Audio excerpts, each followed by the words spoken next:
welcome in to week 3 of the high school football season. Out and about, a beautiful night around Jacksonville area, and we can't wait to show you all the games.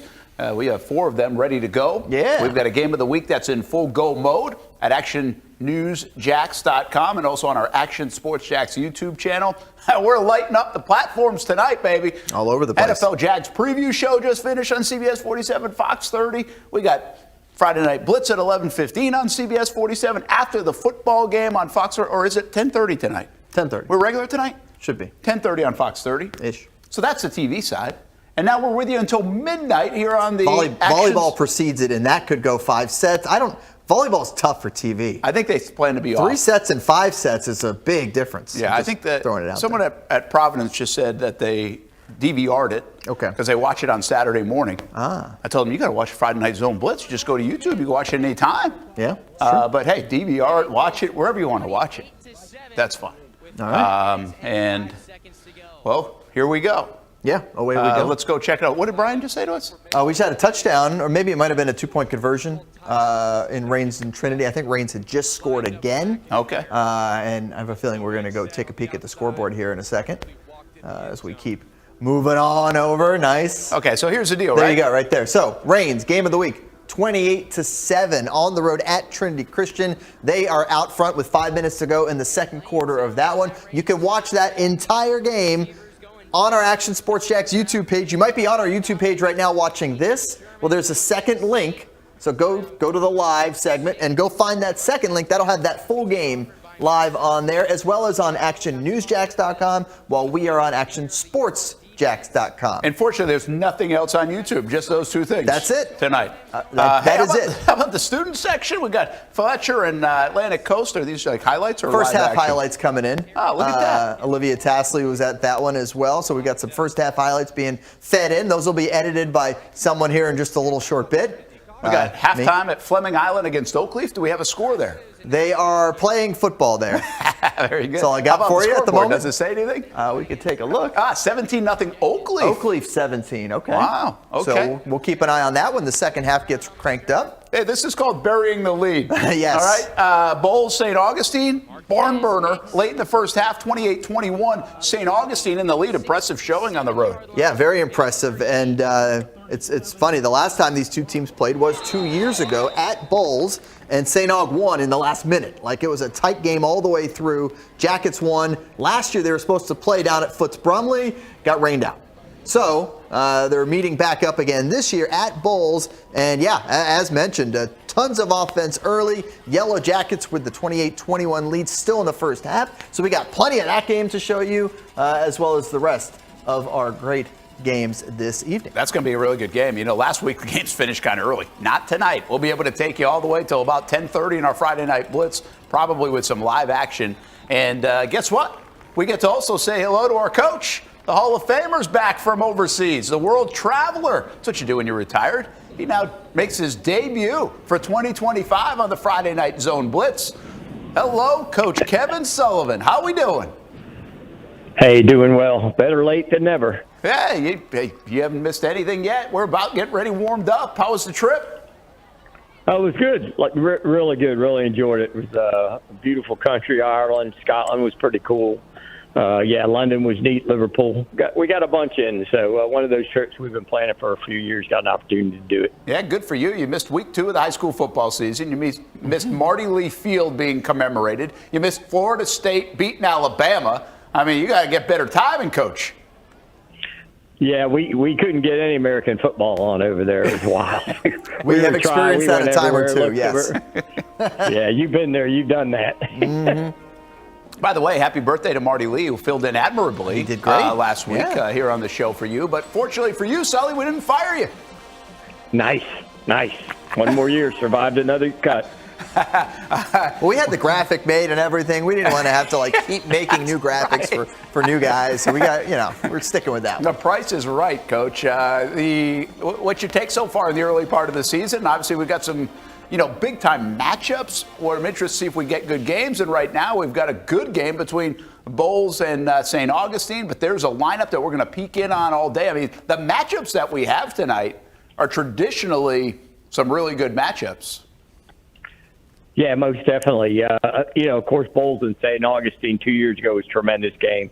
Last year, unfortunately, got rained out. And I think this one so far living up to the hype, everything that we all want. A bunch of offense, man, a bunch of offense in that game. A lot of big-time players, a bunch of wide receivers, probably 3 of the top 5-7 wide receivers in the area are playing on that field tonight. Yeah, crazy. So that's a great game, and we know it's going to be a great game. And I don't know. I think tonight's going to be fun, and as we sort of get through week 3 into week 4 or 5, the contenders and pretenders, they're going to start separating themselves. Yeah, that's I think we're a little early trying to figure it out. I love the scheduling by some of these teams. You get Bolles, who looked good a week ago, beating Trinity Christian. Trinity Christian off to a rough start of the year, and they're playing just a gauntlet of a schedule at the start, especially after losing to Ed White in the opener. And Ed White looks like they're going to be a nice contender this year, too. So, and then St. Aug is St. Aug. It looks like they're punting it away late in the first half, clinging to a 28-21 lead. But we got a lot of football left in that game. And what will be interesting to see, Coach, in that one, do you think we'll see some adjustments that lead to a more defensive second half? Yeah, because really both those coaches are known for defensive teams. They're high-scoring offense, but they've always played well defensively. And I think they'll both get in halftime, sort of figure out what they've been doing or not doing, I guess you'd say, in the first half, and probably make some good adjustments. And that one's going to be a barn burner all the way to the end. Well, probably last possession like 2 years ago.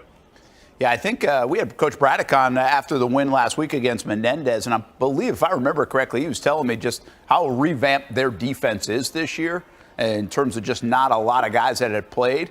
So they're trying to piece it all together, and early in the season trying to figure out, and you get to figure it out against Bolles, who, by the way, is loaded this year, Coach. Yeah, they like I told Coach at the beginning of the year, I said, maybe 14-0, or you might have to go, So they loaded. They got people everywhere, skill position, linemen, defensive linemen, offensive linemen, really good skill, great ace-back tight end, really well put together. They can beat you through the air and on the ground. So they should be looking for a deep run this year. If any years they've had, it's been a few years since Bolles had a chance probably to win it all, and I think this is probably the closest they've been. Yeah, they got Jaden Weatherly airing it out right there. It looked like a good pass and just off the fingertips, so a nice try there. And Weatherly, of course, comes over from Bartram Trail to Bolles, gives you another dynamic player at quarterback because he can also run the football as well. We've got Fletcher celebrating something on the bottom of the screen against Atlantic Coast. And Atlantic Coast was hanging around in that game, Coach. It was 8-0. We'll see what they're celebrating about right now. I'm not so sure yet. Maybe looks like a good defensive play. I'm not sure if it's a score. Just got in late on that one, but we'll get you an update on what's going on there. And it does look like a score. So a touchdown for Fletcher as Atlantic Coast trying to hang around. They, too, playing a tough schedule early on. Fletcher and Mandarin in the first couple of weeks. Yeah, they're playing a tough one early on, the first 2 games. Really good rivalry games. Both of these are sort of their 2 rivals, with Sandal would be in the third one.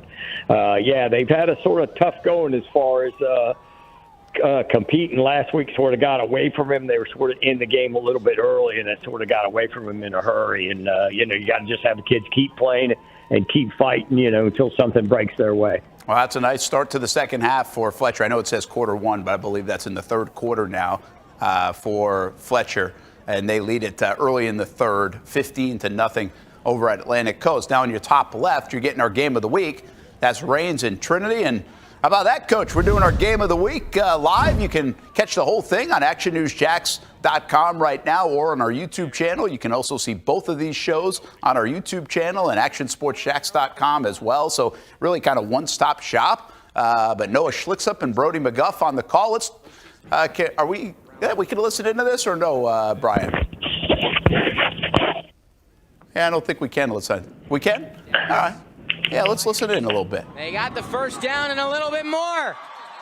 To the Reigns 40, they're going to say he stepped out of bounds on the Reigns 48. Reigns about every third down just runs a blitz man.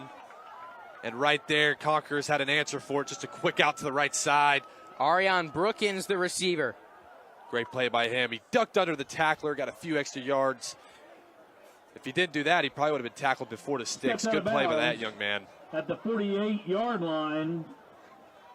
First and 10, 2:37 on the clock. First down. Trinity needs a touchdown.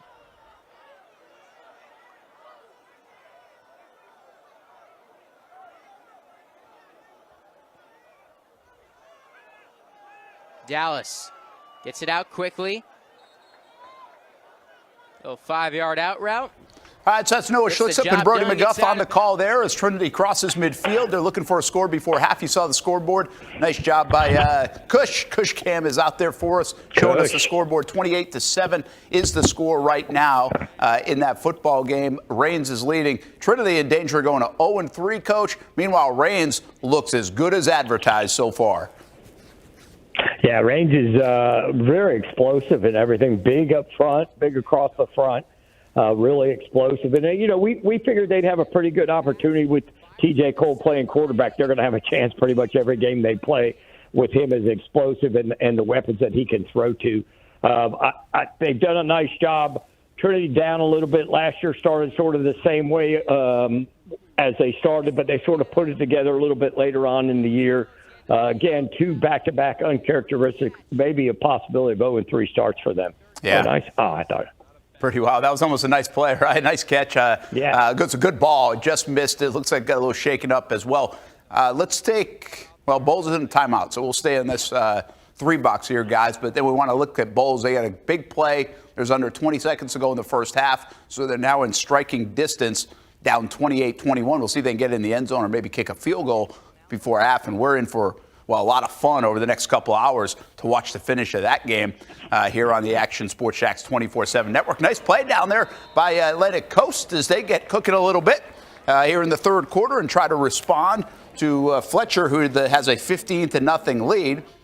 And I think that was Ethan Redding, by the way, with a nice play for Atlantic Coast. Now we're taking this look at Trinity Christian and Raines once again in our game of the week, and this one's 28-7 in favor of Raines. I mean, Raines just can beat you in so many ways, Coach. They're so explosive. You look down for a minute, and boom, someone's hitting a 65-yard touchdown. Yeah, and that's the advantage of having all the experience with T.J. Cole. You know, basically he's a 4-year starter, you know, the last 2 years, this year and last year at Range, and then the first 2 years at Rebolt. So he's played a lot of football. So with him being in the game, you're always going to have a chance. And they do spread the ball around. A lot of times in the past, you know, they'd have the one big-time wide receiver and then a couple guys. And this year they seem to be pretty fluid. Last year, the same thing. They got 3 or 4 guys that take the distance from just a little hitch route. Very explosive. And offensive line, they're not too bad up front either. Hey, Brian, when you get a chance, if you can come back out to us, we'll tell everybody and update them what's going on. Friday Night Zone Blitz here. Brent Martineau, along with Coach Kevin Sullivan, Stuart Weber, entire Action Sports Shacks team. We got Atlantic Coast and Fletcher down here. Atlantic Coast with the ball, driving in the third quarter, down 15-0. Trinity Christian trying to drive before half, down 28-7, trying to work themselves back into that football game and trying to avoid 0-3. Meanwhile, you've got Oakleaf and Fleming Island. And is that Oakleaf and Fleming Island? Or is that Oakleaf and Fleming Island? No, this is Oakleaf and Fleming. Yeah, I thought so. Oakleaf and Fleming Island here. They're at halftime. There's a lot of green in this picture. That's Nease and Tallahassee Lincoln, which is a good game as well. We'll update you on that when they come back out for the second half. We have an Oakleaf score of 17-0 over Fleming. And then down here at Bolles, and we're going to take this one on the big picture in just a moment, as Bolles late in the first half, down 28-21 against St. Augustine. And we understand there's under 20 seconds to go in the half.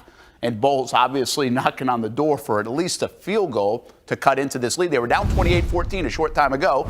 So here we go. Coach Weatherly and the offense inside the 20 with a few ticks left in the first half. And you got to get 3 points, right? Yep. Yeah, you got to take care of the ball. You know, if you're going to take a shot in the end zone, make it so only your guy can catch it. Oof, well, he did it, and it looks like they tried to hit Burrows there. I thought it was Burrows, and it was. And I thought pretty decent defense, but I don't think the defender got his head around. Is that a thing in high school as well? Defender still's got to get his head turned? Supposed to be. There goes the flag. Yeah. Not bad coverage. Yeah, he's still got a can't face guard, but he just got to flip his head a little bit better. Yeah, so they got a penalty. Now it's half the distance. And again, few ticks to go here in the half inside the 10-yard line. And, okay, now here they bring out the field goal unit. So that was one shot to the end zone, and now they're going field goal with 4 seconds to play in the first half. And Bolles again down 28-21. We got number 80 at the kicker position. Gotta love that one. Langston Florence. They always have a kicker. Langston Florence, he's a sophomore kicker, wearing number 80, Coach. Now, he's probably wearing it because that was his mom's number.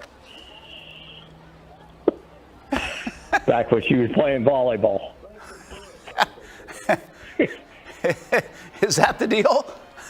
I don't know. I'm just saying it is. He probably plays. He might play wide out too, and he kicks for him. Yeah, that could be more of the situation. So yeah, I kind of like it. Is that going to get over? No, it looked like it might have partially got blocked. St. Aug has a chance to run. Can they break this tackle? Nope. Good job. Good job by good job covering William Barakat. Nice job on special teams because that can turn into a long play. No points on the board for Bolles, though. It looked like it might have been partially blocked because it didn't really go anywhere.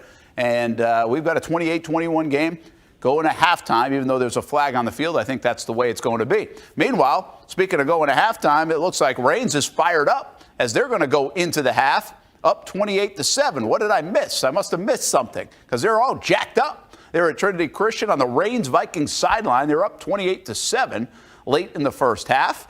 And, well, with 1:15, 1:16 to go, they still are. So I think they spoiled the Conquerors' chance to get a little bit closer before halftime. Is that at all a surprise to you, the Raines score, or is it like, well, we thought this could be coming? No, I'm not surprised at all. I think that Trinity is falling on a little bit of hard times, playing a bunch of young kids and everything this year as they were last year, playing a bunch of freshmen last year. So still a young team. And, we're not used to seeing them, for years and years. They just reloaded. And it seems like things are catching up to them a little bit. As some of the other teams have gotten a little bit better around them, traditional powers. Raines being consistently pretty good, Mandarin exploding the last few years. And, I think that I'm not surprised at all. I think Bolles, Raines, Mandarin, and St. Aug are probably the top teams in the area with Nease thrown in there also. Yeah, and Ed White might want some of your votes in there too. Yeah, definitely. Again, they're scheduled with the big win at Trinity, then they're open, and then they play Westside tonight. So their schedule's going to start ramping up week 4, 5, and 6 also. Well, we got another celebration here in the Fletcher game, and that's Joshua Jones. I feel like I've looked up a couple of times, and Joshua Jones is celebrating, the wide receiver for Fletcher. So we might have got another big play there. Why do I keep missing this stuff? My eyes are not in the right place. Bad eye discipline so far tonight here on the show, Coach. It almost looked like the exact same play where they scored on before. You caught them jumping up and down with the same two guys. Yeah. I was like, wait, is that a replay from like 5 minutes ago? Yeah, I actually thought the same thing. I thought maybe Liv was sending a highlight back during that and rewinding it. As you see now, Raines, here's what they do. I mean, you give them a minute, and TJ Cole comes right down the field, our reigning Friday Night Blitz Jaguars Prep Player of the Year. We don't give that Player of the Year very often to underclassmen, but He was a record-breaking quarterback a year ago. He's back. He's going to the end zone, and I think it was good defense. I'm a little surprised maybe there wasn't a penalty, but I'm kind of glad there wasn't. Got to keep it playing. Refs got to let them keep playing. I like it. Yeah, I like that. As they take a shot to the end zone, up 28-7, and obviously Trinity really needs to stop here just to stay in the game in the second half. I mean, Raines put up 77 last week against Sandalwood, and Sandalwood's down, but still, they scored 49 points in the first quarter. That's like almost impossible to score 49 points in a quarter in high school football. That was when I saw that stat. TJ Cole had 5 touchdowns in the first quarter. I'm like, wow. Yeah. That's all you could say. Yeah, that's how quick strike they can be. Here's Cole now, and he tries to avoid a rush. And there's been a little bit of a rush at times by Trinity in this game. Not enough of one there. And he goes out of bounds. And it doesn't seem to be too rushed. So we're inside a minute to go in that Trinity-Raines game in the half. And looks like Raines will still have another chance to maybe put one in the end zone before that ends. Fletcher, meanwhile, just missed what would be an extra point, I believe, and now they go up 21-0 in this football game over at Atlantic Coast. So it looked like the Stingrays were driving, trying to get back in the game, hanging tough in that one, and then the tables got turned in a hurry, and now Fletcher leads 21-0 with 6 minutes to go in the third quarter at the water break. So we'll keep an eye on all these different games. We finally got Oakleaf and Fleming back out on the field. And we've got a highlight of Fletcher scoring. I think that's Joshua Jones. Let's take a peek at it if we can against Atlantic Coast. Moments ago, we told you about the score. Well, here we go. And that's Cruz James Bajik to Joshua Jones. And he's tough. And that's why he got in the end zone a couple of times. And, well, there was a little bit of a flag on top of all that. But some celebration. He's fired up into the end zone a couple of times here in the third quarter for Joshua Jones and the Fletcher Senators. And a nice throw, by the way, and catch. Cruz James Bajik, the sophomore quarterback, just put it right in the basket. And a nice play to beat the defender. So a good look there at how Fletcher got up 21-0. Yeah. We bounce back to these two games. It's Rains and Trinity, end of the first half. It's Fleming Island and Oakleaf, just the start of the second half. Oakleaf up 17-0. Rains on the right-hand side of your screen. They are up 28-7 and trying to go in for more to really put away Trinity Christian in this game. And Trinity just got a roughing the passer penalty. Kind of you worry a little bit about the psyche, Coach, of Trinity Christian starting 0-2 for the first time in 20 years, by the way. We don't even know the last time they started 0-3. It's been so long. And 1990, I believe. Is that what it was, 1990? I believe it was 1990. It was the last time they were 0-3. Yeah, so, I mean, do you worry a little? I know you want to play tough teams and you want to get ready for the postseason, but, I mean, did Verlin schedule a little bit too hard? Well, he's playing off the schedule from a year ago because this is the second year of the contracts for most thing. And, they always have trouble getting games being their district so small. And they always have trouble getting games, so he's got to play who will play him. And probably not thinking that they were going to go through these growing pains. But, again, the kids just got to keep going and keep growing and playing, and hopefully next year they'll be able to schedule a little bit easier. Everybody will want a piece of him. Yeah, that's right.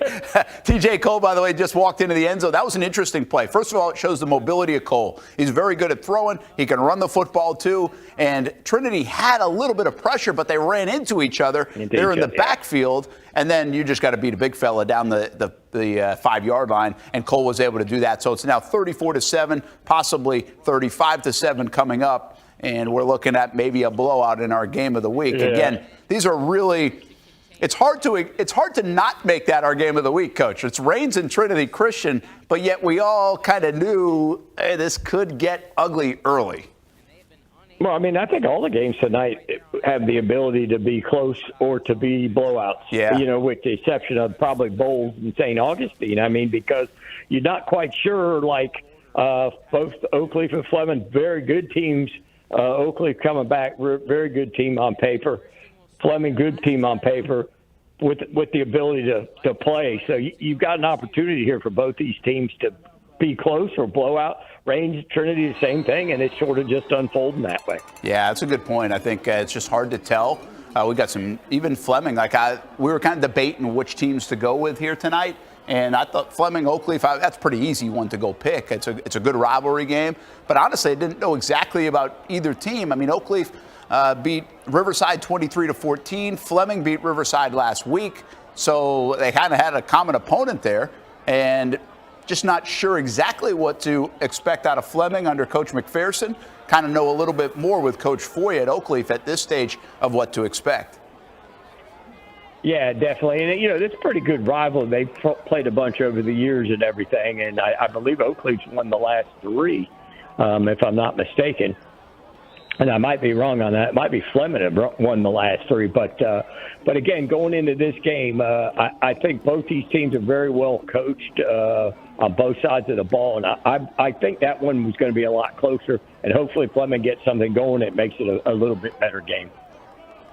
All right, so here's Rains now. Looks like they're going for the 2-point conversion. And they've got a kicker that's actually kicked really well. He missed an extra point earlier, but he's made just about every other one all season. And they are pouring it on. We saw TJ Cole get in the end zone.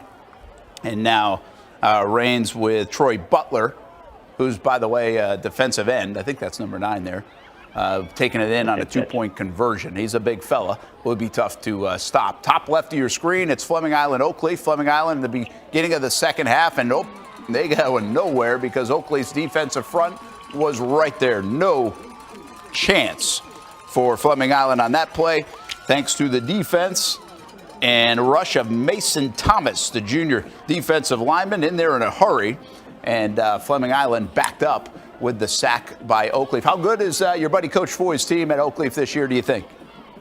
Yeah, Coach feels pretty good. You know, they're real explosive offensively. They can grind it out offense, but a lot of their stuff O-line, D-line is really what makes them go. The offensive line, defensive line guys really get good push. They're very active, move around real well. Coach feels pretty good. I talked to him earlier, and he feels pretty good. He's just trying to get him to play weekly, each week. You know, be consistent each week. So now Fleming's going to punt it away. Down a few scores in this game already, so we'll see if the Golden Eagles can hang around. Nice punt inside the 20-yard line. Hey, you know, we really haven't had a chance to talk to you, Coach, with your trip. So, I mean, as you eyed this football season, are we looking at Bolles and Reigns all along as the two top teams? The St. Aug in that mix even prior to what we've seen so far tonight for you? I know you mentioned a handful of teams that you thought would be amongst the best. Did you think Nease would bounce back like this? What's your impressions of some of the early action here in 2025? Yeah, I think Nease probably a little bit surprised considering the domination last week, putting 50 up on Creekside. I don't know if that's happened in a long time. I thought they would take a step back because they had a lot of really good players that graduated and everything. So that's sort of a surprise. But I like the group that's here, like the Bolles, like we talked about, really loaded. Coach Hoban's got a really good team. St. Augustine's going to be really good. They're sort of on a little vengeance track from a year ago, having some good skilled players, and they've just got to keep playing defensively and get better each week. You know, Mandarin, of course, Bryson Wright is what everybody talks about at Mandarin. So they've got a really solid group. Tonight they'll probably get a big win over Sandalwood, and then their schedule is going to start picking up with some really big teams coming through. And you know, and Reigns, I think Reigns is Reigns. I think the cool thing about this is almost all these teams are not in the same classification. So we've got like Bolles and Reigns and Mandarin and St. Augustine, Nease that could really make deep runs in the playoffs. And then again, Lake City Columbia's come back. Had a monster win last week, beating Coffee County, which is a big win for them. And then we're not even talking about Bradford, who hadn't given up a point. What else is new? What else is right, exactly.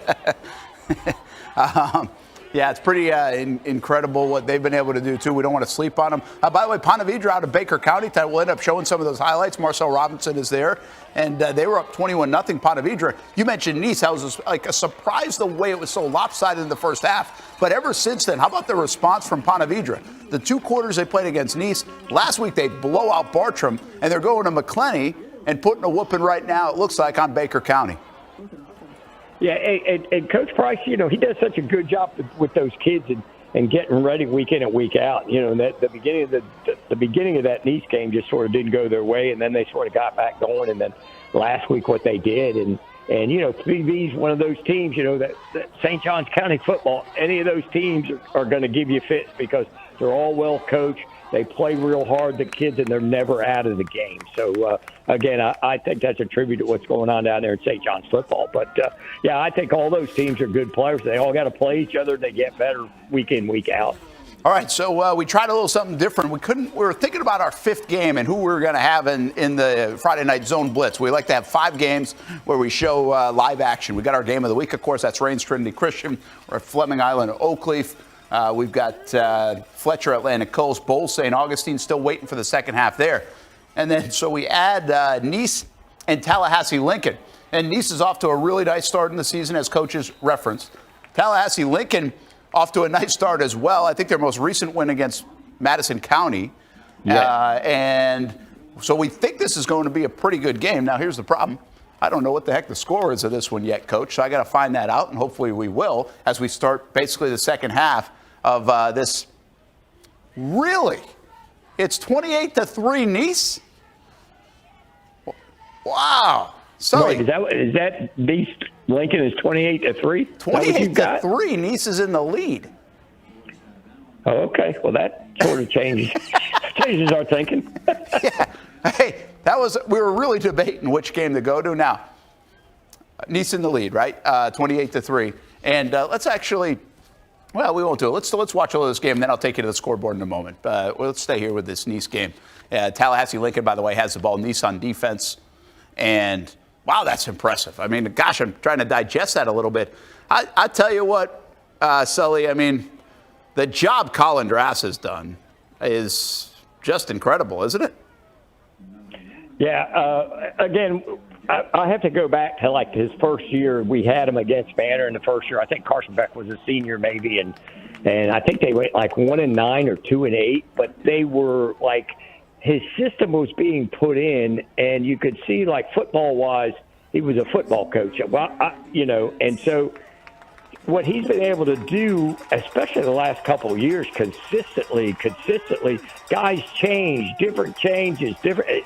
Like I used to just tell people, they just plug guys in and they just play. Their system is what they're doing, and their kids are bought in and they're there, and they have the freshman team and the JV team, and it's really a tremendous credit to him and his staff for what they do. Because if you look at them like on the huck, like the eye test, they're just guys. They're not like these dudes that are 6'4", 300 pounds, like some of the guys that we've seen at Bolles or even at Oakleaf and everything. They're just dudes. They're just guys, as I would say. And they just come out and play well together. They play for their school and they play for each other. Well, yeah, and I know you're being complimentary, but you better watch out what you say, or Drass will put that on a bulletin board and he'll play it for his team, and it'll only get him more fired up. I think that's Reggie Ferguson, who just scored for Oakleaf. Now, Reggie, they say, is a DB. That does not look like a DB to me here on the roster. So we might have a little change for Coach Foy in the uniforms, but they scored again. And so Oakleaf now up 23-0 by my count. We just had a big play in the Fletcher game. You saw that one at the bottom of your screen. We're keeping an eye on Tallahassee Lincoln and Nease as well. So Tallahassee Lincoln down 26-3. We've had some clarification on the score. 26-3. That one's in your top left. Extra point for Oakleaf is up, and it looks not going to do it today. It's good. They're celebrating. I'm not going to get it premature.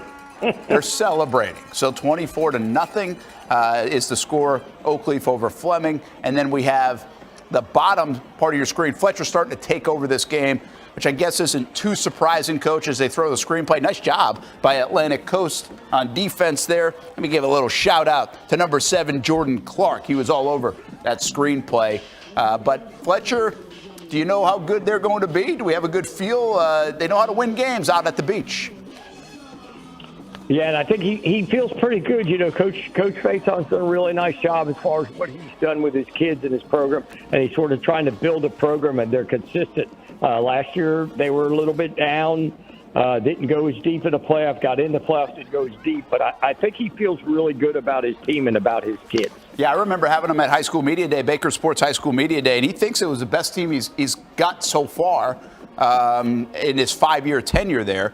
Larry Smith was the latest with the sack on the quarterback. That was another nice defensive play by Atlantic Coast. They're just trying to hang in the game here, see if they can get something magical going. It was 8-0 at halftime. Atlantic Coast really hanging tough. I know another school that you coached at. I think Step Durham's doing a nice job, but still some of these teams are a little ahead in the building side of their programs, like a Fletcher under C4.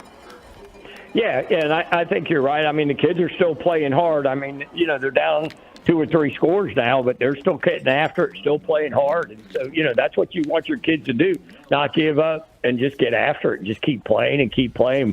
Play the next play, play the next play. All right, so I was telling you about Tallahassee Lincoln and Nease. It's 26-3. Tallahassee Lincoln out of the gates in the second half. They are marching down the field, and we don't usually do an out-of-town team, but we tried it this time around to get the out-of-town team in against Nease, who's been hot. And we'll see if the folks in Tallahassee like the Friday Night Zone Blitz. They probably don't like the scoreboard right now because they're down 26-3, but they need a score, and they're going to get it right there, as that is a touchdown by Malik Denmark as they get on the board with a touchdown. A nice drive out of the halftime. Taylor Jacobs Jr., the quarterback, and so it is 26-9, and pending the extra point for Tallahassee Lincoln. So that's a big touchdown for those guys. Maybe give us a game in the second half. Not that we're rooting against Nease. Don't think of it that way, Colin Drafts. No, gosh, no. He'll be calling you out this time, not me. Woo! Did you just see that catch? Did you just see that catch live on the Friday Night Zone Blitz? Heck yeah. That's DeAndre Smith. He got his feet down there. Heck of a play by DeAndre Smith to score again for the Fletcher Senators. That's what it's all about, folks. We'd like to show it to you live action. You get it live right here on the Friday Night Zone Blitz. Now Senators all over the Stingrays out by the beach. And another nice throw by Cruz James Bajic. I think we're going to have to get a replay of that one somewhere along the way. That's what I was saying. Yeah, we got to see that one again. Yeah, we will. We will. I think Stewart's working on that. And a heck of a play out there at Fletcher as they've really turned it on now in the second half. Really nice job by the quarterback there, too, putting the ball on the outside. His guy was the only guy that was going to catch that. Yeah, am I saying that? I got to make sure I'm saying that young man's name right because I'm going to say it a lot. So we'll make sure I double check on that. B-A-J-E-K. Bajic? We'll get it. I think it's Bajic. I think so. That's what I'm going with. We're going to go with Bajic. It's a group decision here, Coach, you and me. Going with Bajic. It's now 28-0, by the way. Fletcher in the lead. We're getting ready to kick off at You'll Bolles. get an email, right? Yeah, I'll get an email. No doubt. between my, I got a lot of daggers coming my way. I never know what Colin Drafts is going to say toward us, and the emails are always coming. That's no doubt about it. Man, I wanted to show you the scoreboard, but it looks like the scoreboard isn't working so well, so we'll do that maybe in a minute. Can we refresh the scoreboard? It looks like it's gone a little haywire on us. We'll get a little update on what's going on. Menendez and Beachside 14-all. That's a nice showing right now by Menendez. I've had a lot of people tell me, Coach, at Beachside they really like their offensive weapons, and they also get the quarterback back this week. We actually thought about doing that game 14-14 early. That was early, so my assumption is it's a different score at this point. And thanks, guys. Appreciate you getting the scoreboard up. Let's give everybody a look. Mandarin up 35-0 over Sandalwood. Sounds like they're taking it easy a little bit on those guys. And Nease now 26-10. Wow, the folks out there on ScoreStream out at the Nease Panthers game, they updated that like quick. Nice job. Oakleaf 24-0 over Fleming. I was at the Providence game. We'll show you some highlights on the Friday Night Blitz coming up at 10:30. 14-12. There were some early fireworks, and that one at half at last check. Fernandina Beach or Duval Charter 49-6. We are going to go back to second half action with St. Augustine and Bolles in just a moment. 28-21. I can tell you Ponte Vedra and Baker County, that's not the score. It was 21-0 at last check. Marcel Robinson was out there, Ponte Vedra in front, so it looks like they're putting it on Baker County out there in McClenny. 36-7 at halftime in our game of the week at Trinity Christian. Reigns is looking good again. You can watch that game in its entirety. ActionNewsJax.com on our Action News Jax Now stream. Also here on YouTube. If you're watching on YouTube, we've got both things running right now, this show and that game of the week. Bradford actually gave up a score, Coach. South Sumter up 6-0 at the half, so they've got some work to do in the second half. I'll tell you what, this one's a bit of a surprise for me. Bartram Trail, nice bounce back. Ware County 7-7. Remember that game we had last year between those two? Yep. Yeah, that was Caldwell's coming out party. Yeah, that's right. That was an overtime game. I think one on a 2-point conversion. We showed it to you live on the Action Sports Jax 24/7 network a season ago. Crescent City over Interlochen 7-0. North Marion over Fort White 26-20. Camden and Ribault. That's an interesting matchup. We have an early score there. It looks like 14-13. Camden over Ribault. Ribault hanging tough up in Georgia. Yeah, that's a good job by them if they're in that game right there. Let me give you a couple more scores. I said Beachside Menendez. I can't believe that would be still in the first quarter, so we'll try to update it for you. University Christian over Andrew Jackson 37-6 after they lose to Bishop Kenny in last week's game of the week on a blocked extra point. And here we are taking you Tallahassee, Lincoln, and Nease. Nease up 26-10. Tallahassee Lincoln just scored very early stages of the second half. Fleming and Oakleaf. Oakleaf up 24-0. Looks like Fleming's driving right now. They need a score. That's in the second half. We're at halftime. Rains over Trinity Christian. We got a touchdown? Yeah, we do. Oh, no. Thought we had a touchdown. Trinity Christian and Rains at halftime. The band is playing 28-0 going into the fourth quarter. It looks like at Fletcher. Fletcher up big. We just showed you a terrific catch. We'll get you that highlight in just a moment and show it to you again on demand, just like that. Appreciate everybody in the back. And then Bolles and St. Augustine. Oh, wow, what's going on up here? Nease just scored? Nease just scored. Unbelievable. What an answer. They just scored.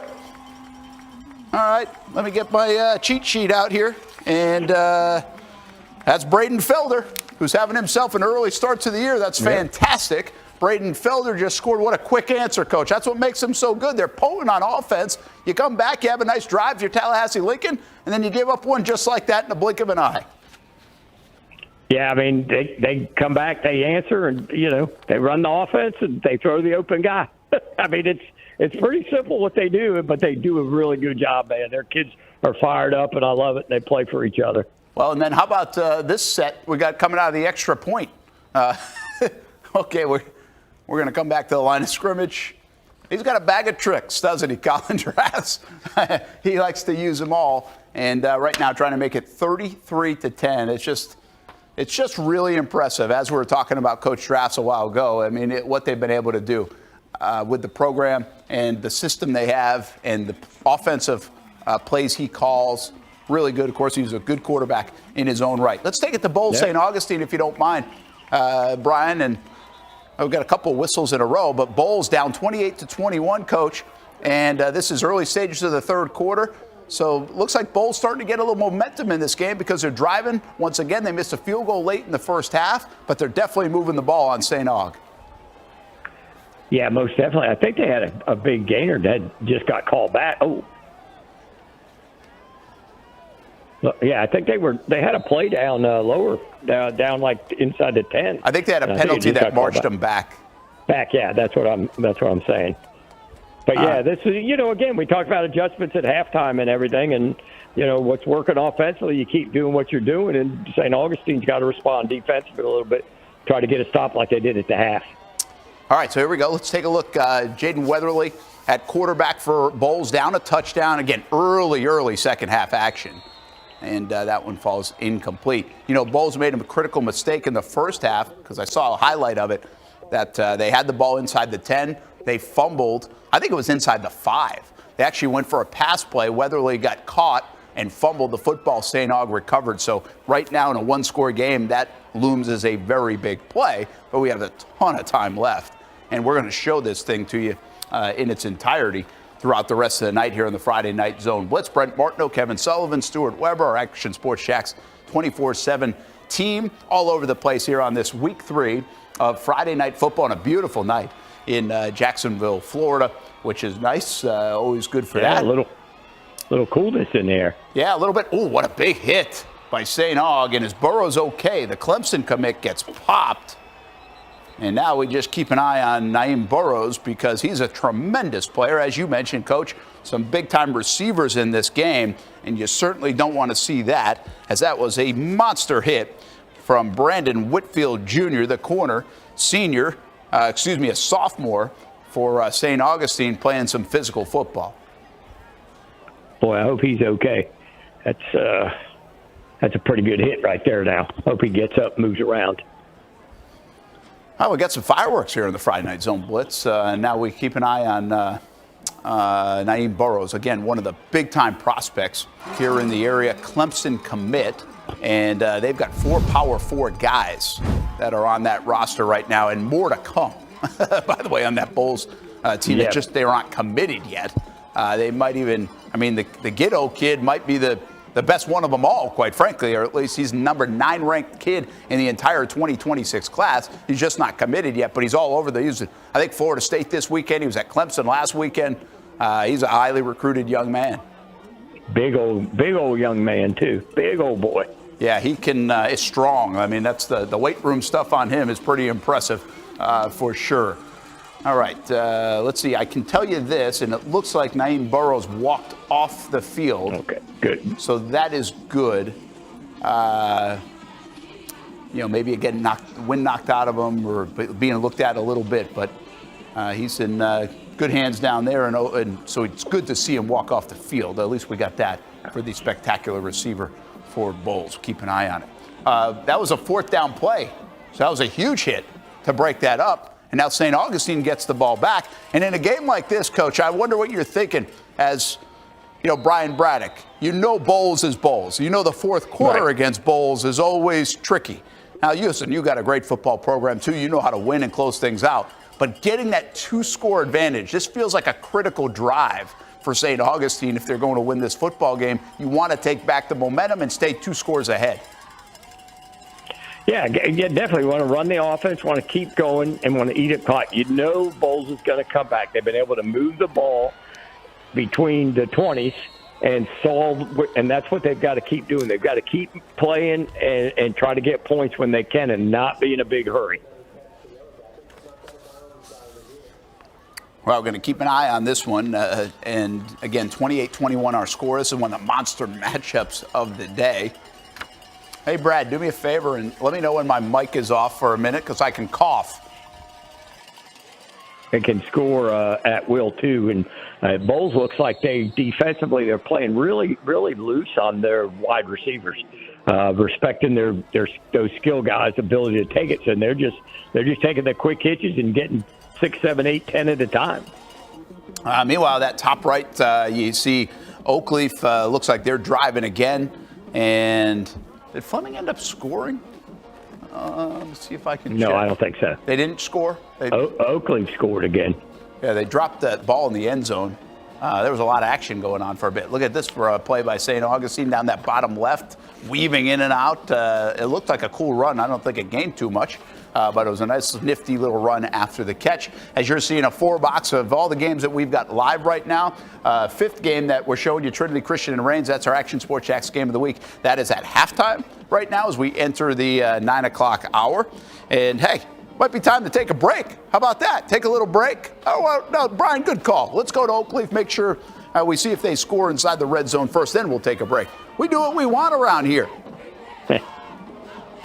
Nice throw and catch, Brian. That's a good play by the director, Brian, right there.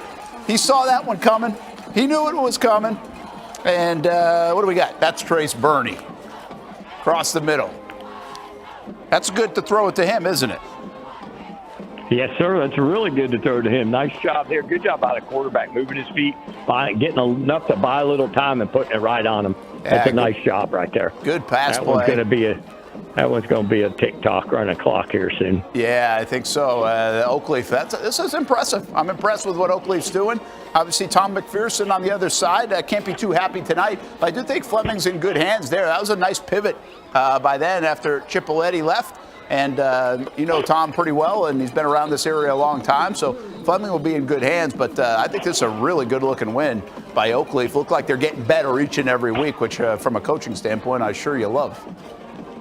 Oh, yeah, definitely. And, Coach will have them ready to play and ready to go. And, the way they got beat last year, those kids are hungry. I went and watched them at camp this summer, and they're hungry, and they feel good about their team and what they can do and make a deep run. All right, now we've got Atlantic Coast. I think we got a little timeout on the field. Hey, while we got a little timeout there, and I think everybody's cool, let's go to that Fletcher replay. I know we promised that, haven't got to it yet. So this was the play we were talking about, Fletcher going up 28-0. And this ends up being a nice pass from Cruz James Bajic. And look at DeAndre Smith here. Watch him keep the feet in. Wow. We want to see that out of Travis Hunter on Sunday. I mean, the way he turned his body, still able to get the football and keep the foot in. Tough catch. Beautiful catch by that young man, DeAndre Smith, the senior wide receiver. Heck of a play, Coach. Yeah, a really good job, body control, catching it with your hands, getting the 1 foot down. Really, really good job by him. Like I said, great ball by the quarterback, too. He was the only one that was going to catch that ball. A really nice ball, throw it to the out, nice and high, and let him go up and get it. I don't blame the cameraman on that play, by the way. He was like, I ain't getting this shot. I'm getting the heck out of here. He bailed. Yeah, without a doubt. Bottom right, we just saw a score. That's Atlantic Coast getting in the end zone, so they end the shutout. And that's, was that number 2, Cameron Murphy? Well, I've got Cameron Murphy. You think that looks like an outside linebacker and a defensive end, 6'3"? I don't think so. I don't think we have the right number for that young man playing running back. It could be Aiden Amaya. Let's see who else we got on the running back list. We'll just mention them all so we get it right. Actually, he's the only running back listed. No, that's not true. Kwame Green. It might be Kwame Green. Now we got Trinity. Is this the second half kickoff? Yes, it is. Trinity Christian racing toward inside the 10-yard line. So we got fireworks all over the place on the Friday night zone blitz. That's fun. This is our game of the week, by the way. Rain's up big, 36-7. So Trinity Christian needs more plays like that as they come out of halftime. We'll stay with this game now that they're at the red zone and trying for an early score. Just some 16 seconds into the third quarter in our game of the week. Once again, you can see this game with Noah Schlicksup and Brody McGuff on the call. Chad Kushner on the camera work. We appreciate him being here tonight. You can see that in its entirety on ActionNewsJax.com, the Action News Jax Now stream, and on our Action Sports Jax YouTube channel. So here's Zara, the quarterback, and a look at Rains. Now this will be impressive here if Rains can stiffen up defensively and shut Trinity out of the end zone to squash any of that momentum, Coach. Yeah, most definitely. Again, it sort of feeds into Rain. They can just load up and try to force Trinity to run the ball down their throat. Rain's just going to come get them. I think that's a missed block. Yeah, or 2. Again, you pack them in that power set with the quarterback run, and there's no threat to throw, and they just sort of tee it off and come get you.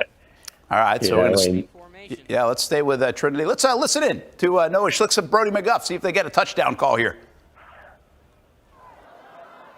They now motion in a man. That's David Wright. Now with the motion, they go with the keeper. Zara getting a little push in the pile. Still going inside the 5, all the way down to the 3, maybe even the 2. I like that. That was a good little push. Those kids still playing hard, Coach. I like it. Yeah, they got a little burst coming out with the kickoff, and they're still playing. You know, the kids are helping, push the pile, and good job. Hey, guys, if we can come back out, we got also Nease in the red zone and take a look at the Nease Panthers up big on Tallahassee Lincoln. Been showing you this one, and they're trying to get in the end zone again. Last check, 33-10 was the score, and now running the ball inside the 10-yard line for this potent Panthers offense. Just been so good this year. 38 points against Ponte Vedra, 50 points against Creekside last week, and they've got 33 in the third quarter already against Tallahassee Lincoln.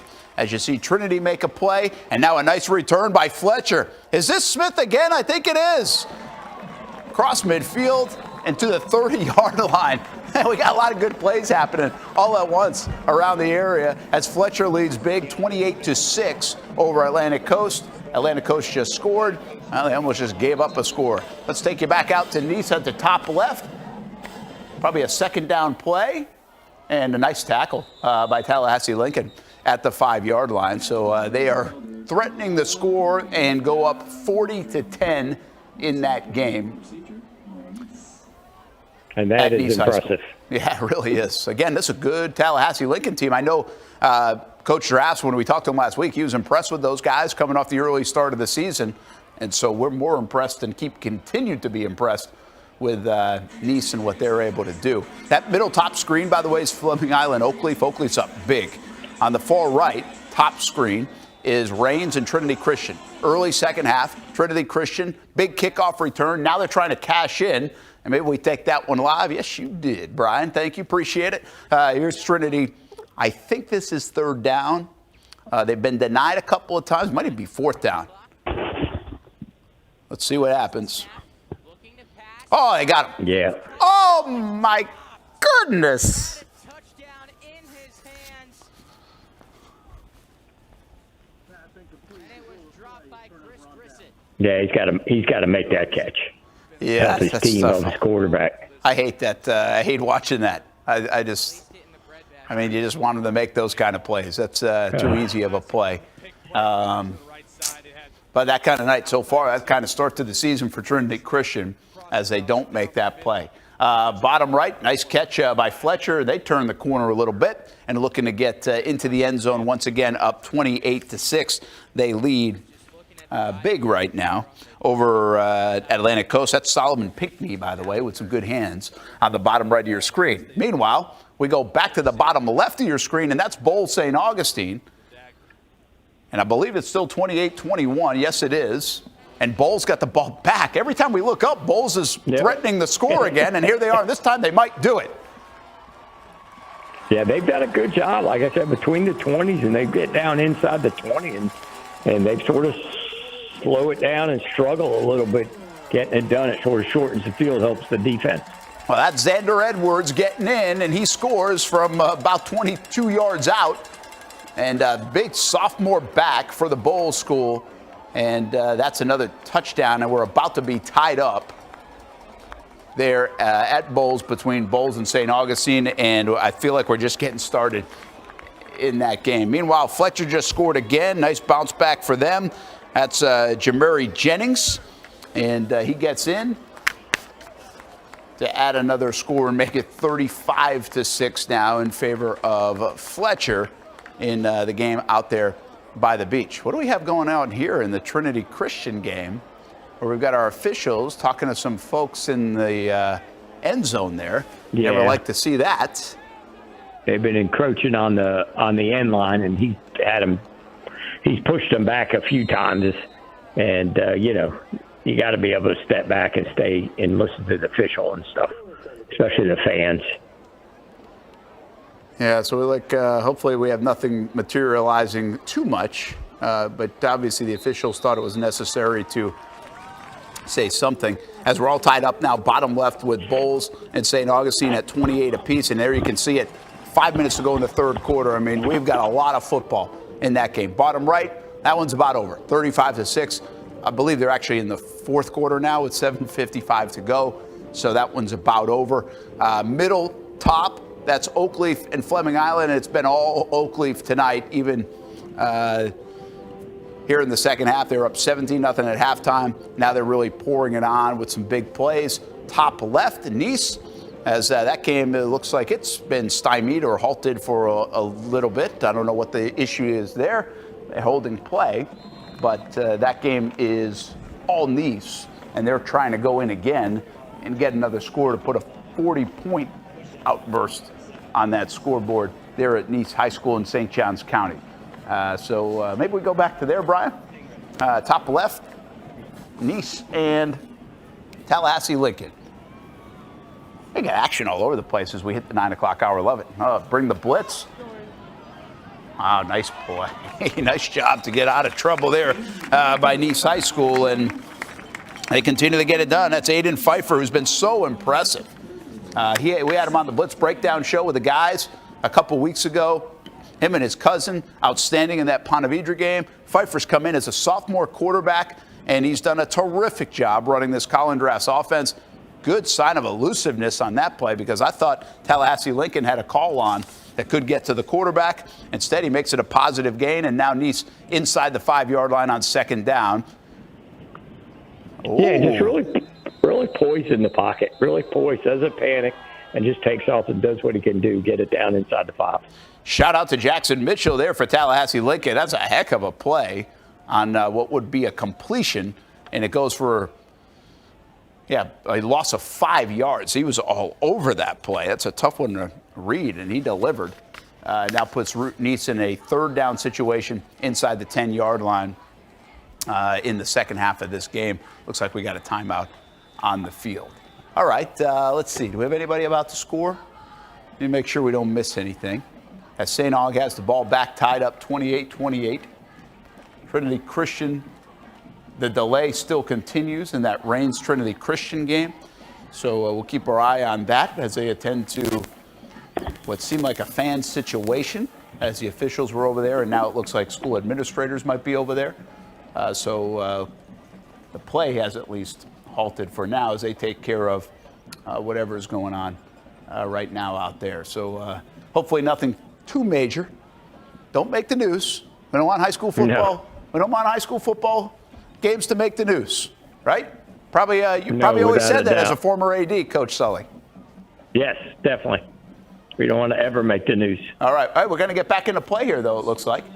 So while they take care of that, Reigns has the ball inside their own 5-yard line. Now it's going to be inside their own 2-yard line because of a false start. But it's been a very good night for the Reigns Vikings.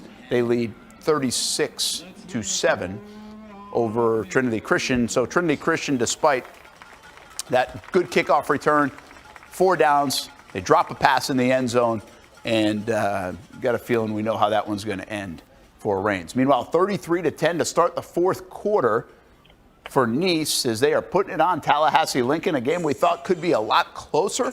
Right now is not. And, well, there's Reigns. Here they go again.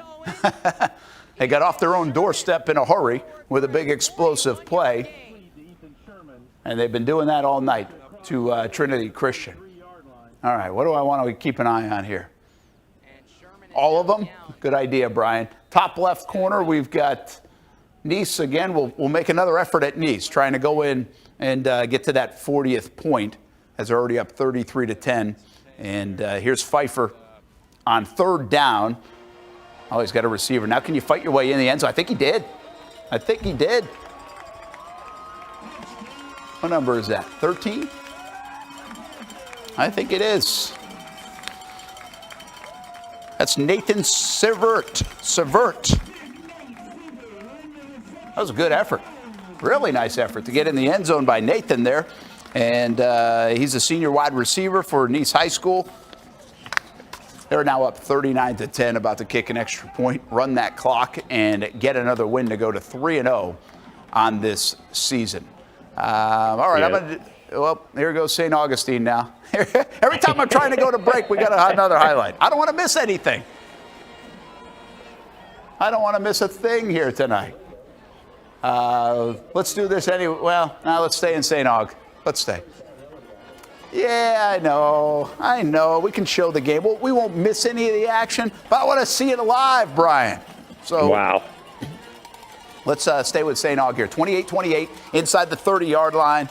And here goes St. Augustine now on the march. I guess a little bit of this game, too, is kind of like, can you sustain some drives so you can keep your defense off the field, right, Sully? Yeah, it's sustain some drives. Don't score too fast. Get that defense off. Let the St. Augustine defense rest a little bit here. Yeah, Bolles has been up and down the field. They did just score a touchdown to tie it up. There have been a couple other missed opportunities for Bolles. Missed field goal, fumble inside the 5-yard line. So St. Aug defense was able to survive a couple of things, but it's been an up and down the field night for really both offenses. Very good, very potent, and so far so good. We got a lot of football that was late third quarter here in this game, so there's a lot of football to be played out there at Bolles here tonight. As Brenton James, the quarterback, look at him go. That name sound familiar to you, Coach? Yeah, oh yeah. I remember his daddy playing. Brandon James, now the offensive coordinator. That must be pretty cool for him, huh? To be able to call plays for his kid. Yeah, and this is really the first action I've really got to watch him, really watch him.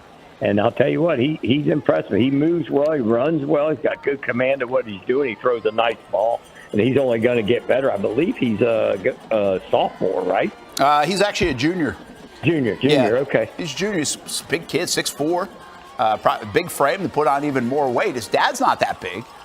Obviously, really good player for the Florida Gators, as everybody probably remembers. And now back home at St. Augustine and on that coaching staff, which is a terrific coaching staff, really on both sidelines here tonight. Some of the best coaches in the area with St. Augustine and Bolles playing tonight. Bolles and St. Aug tied up at 28, taking a live peek in. And there is Brenton James, a 6'4", 160 pounds. And you've been seeing him move and elusive and making some big plays with his feet. And obviously got some fantastic talent to throw the ball to, like Samorian Wingo and Julio Santiago leading the way. Just some tremendous athletes on the field here tonight between St. Augustine and Bolles, as we're taking a live look in on the Friday night zone blitz. 15-yard line for St. Aug and a tie game on second down. He just dumped it off. James runs well for a big 6'4" kid, Brett. Yeah, I've seen him already scamper a few times. You're right. And he gets to the corner, and he's kind of built like a wide receiver, isn't he? Yeah, but he moves really well. Usually they're long, rangy guys. It's like Trevor running. He's a strider, but he can run pretty well, and I'm very impressed with him tonight. All right, we got a big third down here for the Bolles defense, and obviously the St. Aug offense inside the 15. They're going to run it straight to the right side, and he's going to get that and then some inside the 5. So there you go. Good play call, chewing up some big yards in a hurry. No problem getting the first down for Brenton James and St. Augustine, and now they're on the doorstep of reclaiming the lead. We're in a tie game at 28, unless we've got a flag down on that play. Why is everybody coming back? Oh, I see the laundry now. That's a huge play. Huge play.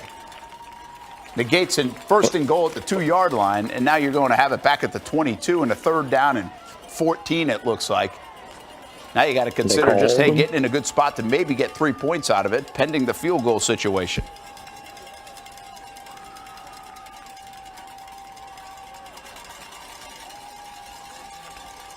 Yeah, I'll be covering Wingo here. Good idea. By the way, Smurry and Wingo, number 1. Julio Santiago, number 5. Of course, the transfer from Tocoy Creek. Brenton James sends a player in motion. Santiago, by the way, bottom of your screen. Wingo all the way at the top of your screen. And Brian Braddock didn't like what he saw, so he called a timeout. As we're past the 9 o'clock hour here, we've still got a lot of football. Hey, Coach, last week, all the games were done at about like 9:30. We're not going to have that really? Tonight. Yeah, I had to kill a lot of – I was dancing out here. But we're going to have football all the way until 10 o'clock and maybe even a little bit beyond. Then we get all the post-game reaction from these games. We've got our folks all over the place. We'll have that either here live on the Friday Night Zone Blitz, or we'll bring it to you on the Friday Night Blitz, which, of course, starts at 10:30 right here on all the social media channels and actionsportsjacks.com. We show it live and also on Fox 30. Live on Fox 30 tonight, that 10:30 window. We will have it for you, and then again at 11:15 on CBS 47, Fox 30. We show Bands of the Week at 11 o'clock here on the network to fill a little bit of that time while we're getting things ready and for TV. And then we'll recap it from 11:35 to 12. Noah Schlicksup, Brody McGuff, Chandler Dantzler, Stuart Weber, Marcel Robinson, our entire Action Sports Shacks team. We'll all check in, kind of recap the night. And what happened. And right now we've got some interesting things going on with Nease in the lead big, Oakleaf in the lead big over Fleming Island. Looks like we've got an injured player in the Reigns Trinity game. Reigns up big in our game of the week. Fletcher now up big over Atlantic Coast. And let's take a look at that Bolles game here. We've got a big third down and 14 tied up at 28 apiece after they just had a play negated down inside the 5 because of penalty. And here's James, and you got to make sure you don't make a big mistake here. And they're trying to keep it in his hands, and he runs out of bounds. Oh, boy, what are we doing? Did they throw a flag? They hit him late. They did throw a flag. I mean, I think it's got to be a flag. There's really no reason for that. He's out of bounds, clearly, and I think they're going to give him a first down. Wow. Oh. Yeah, you can't do that. Yeah, you're a little bit behind me. I'm a little bit behind you, yeah. But, man, I mean, gosh, he was out of bounds by 2-3 yards, Coach. Yeah, he wasn't on the white. He was way off the white. And they've got the wide sideline, too. So, yeah, that's not good for Bolles. That's uncharacteristic of them. All right, well, now, so we just saw a little seesaw in the action, right? We're late in the third quarter, tied up 28. Really what has turned into the game of the night, and you could argue that even before we kicked off. Bolles, St. Augustine, 2 very good programs, super talented, a lot of talent on the field here tonight, and we've got a barn burner, 28-28. Brenton James just ran for a first down inside the 5, but it got called back because of penalty. Then he got knocked out of bounds and was going to force at least a field goal try, probably, and they got a roughing the penalty that sets him up first down, and now it's first down just outside the 10-yard line. So back and forth, a couple of mistakes that could play out huge in this game. Trinity Christian trying to get on the board in the second half, and they do. A long run. Nice. And that is a touchdown against Reigns in our game of the week. And how about Micah Anderson with the long touchdown run? And that gets things livened up a bit at Trinity after it's been a tough night. They were down 36-7 before that jaunt. And we still got 5 minutes to go in the third quarter, 36-13, extra point pending. All right, here's what I'm going to do. I'm going to finally hit that break. We come back. We'll see how this drive turns out for St. Augustine. You're watching the Friday Night Zone Blitz. You'll be able to see the action as well as we take a timeout for a few minutes. Thanks for hanging with us on week 3 of high school football. Most of us know how to throw.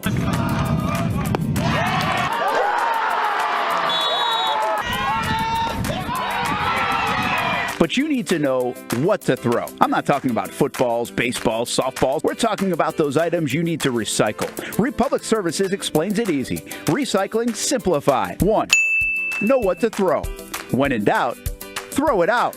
2. Empty, clean, and dry those materials. It takes an extra minute, but it makes a big difference. And 3. Don't bag it. This makes the recycling process faster and more efficient. This is a look at the Republic Services North Florida Recycling Center. You can make this process even more efficient. By utilizing those 3 steps, Republic Services can help you become a better recycler in your home. Learn more at recyclingsimplified.com. Burgers or breakfast, you can get it all at Whataburger. Try something new on the menu or an all-time favorite like the Whataburger Patty Melt. And now you can have breakfast here at Whataburger 12 hours a day, 11 p.m. until 11 a.m. Menu items like the bacon taquito, sausage taquito, honey butter chicken biscuit. Whether you work the late night shift, just want a snack early in the morning to get your day started, or a little pick-me-up late in the morning, 12 hours a day, breakfast served, 11 p.m. until 11 a.m. A dozen locations in Jacksonville. You can order pickup or delivery and download the Whataburger app. New rewards members get free Whataburger items when placing their first online order. Just download the app. And for us coffee drinkers, Whataburger has all new hot coffee and iced coffee too. Satisfy that coffee craving at Whataburger 24/7, and it comes in a variety of flavors. Burgers, breakfast, coffee, and so much more. Whataburger, just like you like it. Baker's Sports. It's a hometown business filled with hometown people trying to make you feel right at home. Chris Conley, Jacksonville University. Walker Wright, class of 2018, West Nassau High School. Michael Young, Fletcher High School. Baker's Sports started in a grassroots way and now outfits much of the Southeast. Tony Mazzio, Stanwood High School, class of 2002. High school sports, travel sports, youth sports of all kinds. They are a one-stop shop carrying Nike, Adidas, Under Armour brands, and more. Vincent Caldes, Oakleaf High School. Samuel Coffrin, Paxton School for Advanced Studies. Whether it's sports teams on the field or it's your team in the workplace, like our Action Sports Jacks team, and community events like the Dream 18 Golf Tournament, and many others. Cole Tilley, Hilliard High School. Reagan Webb, Eagles View Academy. Look good, feel good, play good with Baker Sports. Custom sports apparel since 1997. Shop with the hometown team at bakersport.com.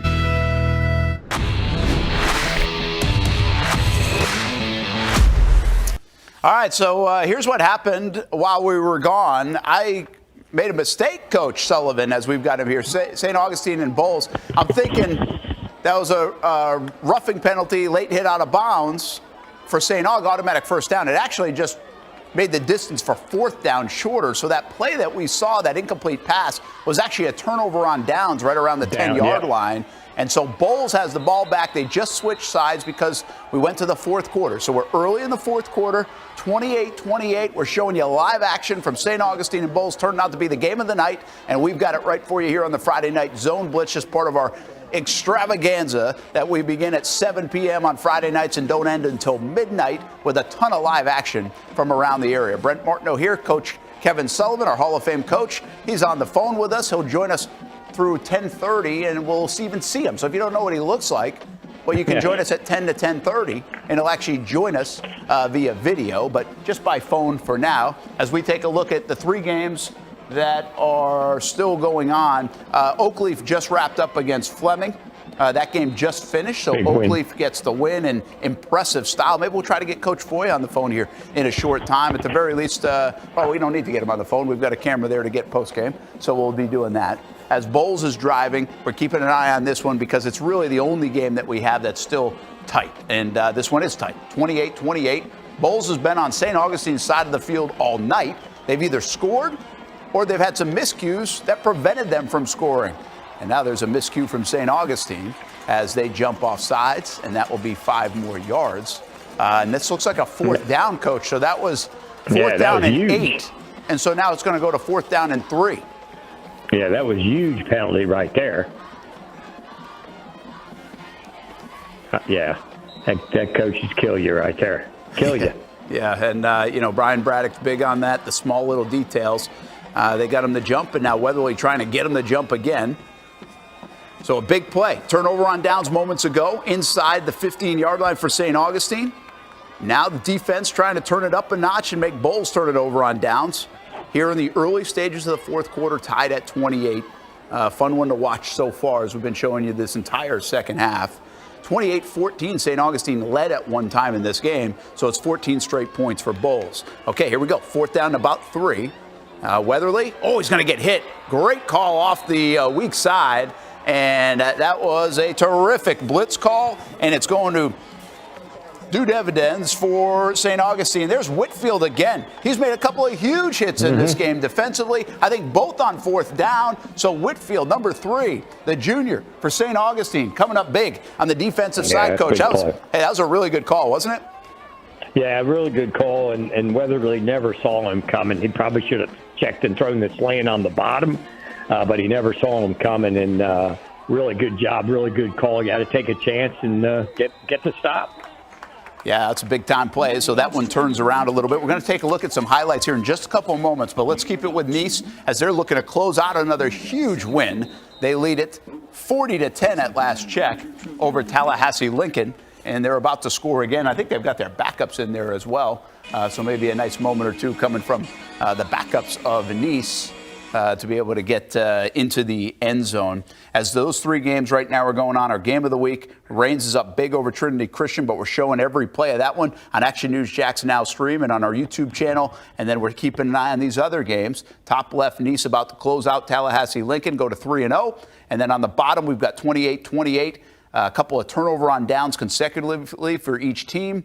Bolles and St. Aug in the fourth quarter, and that's going to be the one we really key on the rest of the night as we have this live action for you. In the 9 o'clock hour on a Friday night, we take you all the way until midnight with all our high school football coverage. Included in there a couple editions of the Friday Night Blitz, the Band of the Week, a recap show. But right now, it's all about live action. And Coach Sully, he's with me and helping us analyze some of the action going on. I almost don't want to leave this game. I feel like as soon as I leave this game, we're going to see something, right?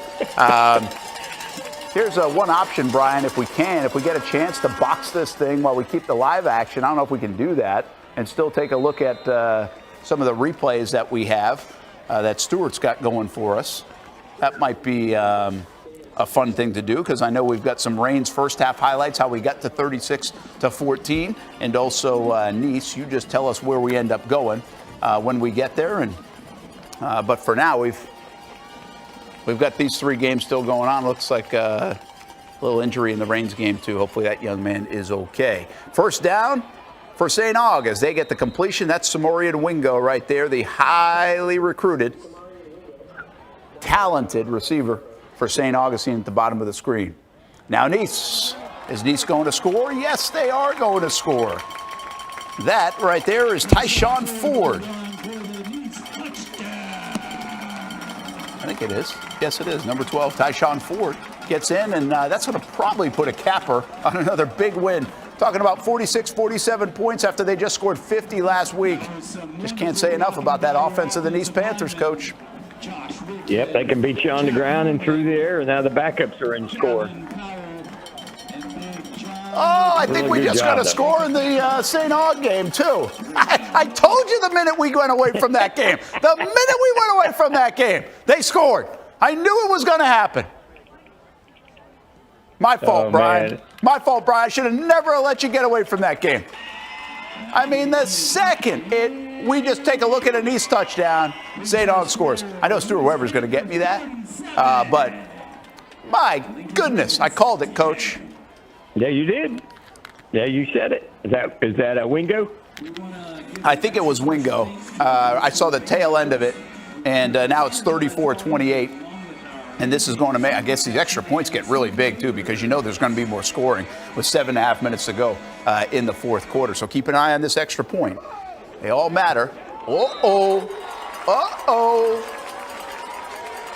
Well, they got some good pressure off the edge and then a low kick on top of it. And I'm telling you, you just have a feeling a moment like that could be the difference in this one. 34-28 the score. St. Aug with a huge score, 41-yard touchdown. It looked like Wingo on the receiving end of it, if I caught it correctly. Oh, wow. And then a missed extra point with 7:36 to go big in the game. Yeah, that's going to be huge, right? I mean, you kind of know it going. You just got to keep piling up the points. Yeah, that's big because, touchdown extra point, and you're behind 7 minutes left. So Bolles going to try to manipulate, get a nice drive, eat up some clock. Don't score too fast. Don't give St. Augustine the ball back. But, you got to move it and score and do what you can do. Well, there we go. That's the score there. Meanwhile, if we want to take a look at Rains and Trinity, that's your top right. They're back to action. Rains, Trinity. Trinity just scored to make it 36-14. But here Rains has the ball again. And, well, that's always a dangerous thing for any defense. They're right about midfield with TJ Cole and company, trying to answer and just not give any life to Trinity. There's a lot of time left in that football game, too. But they don't want to do that. Look at the bottom of your screen now. And here goes Bolles again with a quick response out to midfield on a heck of a return. And the fireworks just keep on happening in that Bolles-St. Augustine game. That right there was number 2. Santana starts with a heck of a return. Yeah, good job by him, and just taking it and bouncing it. And St. Augustine's usually not going to kick deep if they can't kick it into the end zone, or they usually a directional kick right there. So, again, Wingo is that Wingo on the ground down there, cramping? Yeah, I might be seeing some cramping here tonight. Although it's a beautiful night, but obviously for those guys still, we got a couple of guys down on the field. I see now. All right, well, we've got a little bit of that. And at the top left, Nease is just pouring it on Tallahassee Lincoln. Trinity, it doesn't look like they're going to slow down Rains. Brian, they're still playing hard, though. You got the St. Augustine highlight? You got it? All right, appreciate it. Let's go roll that one. This is what just happened moments ago. It's Darrell Preston on the run. And look at the blockers downfield. A lot of blue jerseys, but he's able to navigate through the traffic inside the 10 and gets inside the pylon. So they did it with a 41-yard run play to take the lead over Bolles. St. Augustine now has a 6-point cushion. They missed the extra point, but this one well designed. They had some buddies out in front, and then just a nice individual effort by Preston to be able to cut it back and still navigate the sideline to get inside the pylon for the score. And that's where we stand, 34-28. But now at midfield, Bolles quickly right back at it. Heck of a play off the edge once again. I'll tell you what, this Whitfield kid is playing unbelievable for St. Augustine. Big pass breakup on 4th down, hit the quarterback Weatherly on 4th down, and now comes off on 1st down for a 1-yard loss. They got him moving all over the field, Coach. Yeah, they're playing him in that little spar, that nickel, and he's active. He gets off the edge. He's unaccountable for on the block, so he's done a really nice job there and has really made some big plays. Always funny in these kind of games, right? I mean, you don't think much defense, 34-28, but you remember some of the big defensive plays that get made.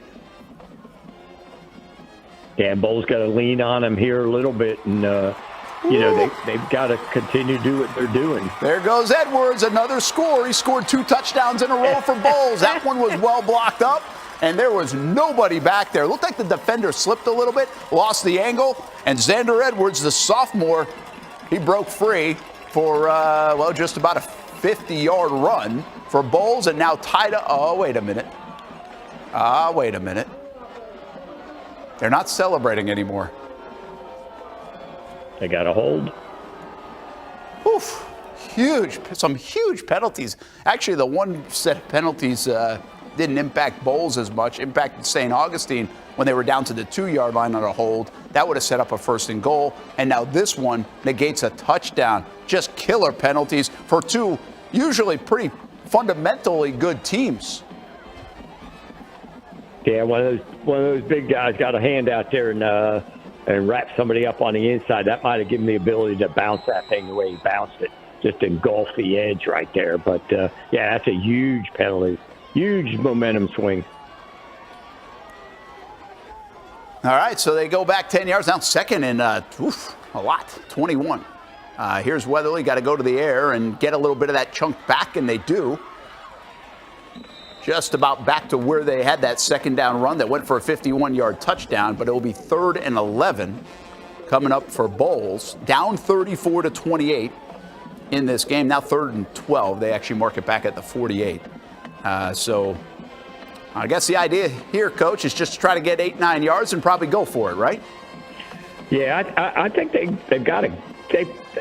Depends on how far they get. Now, if they, of course, don't get anything from here, they probably got to punt it, try to pin them and try to play a little defense. But really try to get the first down, or like you said, get it within 2 or 3. All right, so here we go. 3rd and 12 for Weatherly and the Bolles offense, and they're going to go for more than that. No, they got it. Hey, I guess Naeem Burrows is okay. The Clemson commit right down the middle of the field. I would say in a way, like, how do you let that guy beat you down the middle? You might not be able to avoid it if you're the St. Augustine defense. He's a pretty good one. Touchdown throw. This one counts. 34-34. Heck of a 3rd down and 12 play. That's just run right by you, like their best receiver. Just let them run right by you. That's not very good. Yeah, you know, they had dialed up some extra point. Yeah, here comes the extra point. St. Aug just missed one moments ago. We think that's going to be huge. And Florence, for Bolles, gets another opportunity at one. Wearing number 80, as mentioned before. He missed a field goal earlier from a short distance.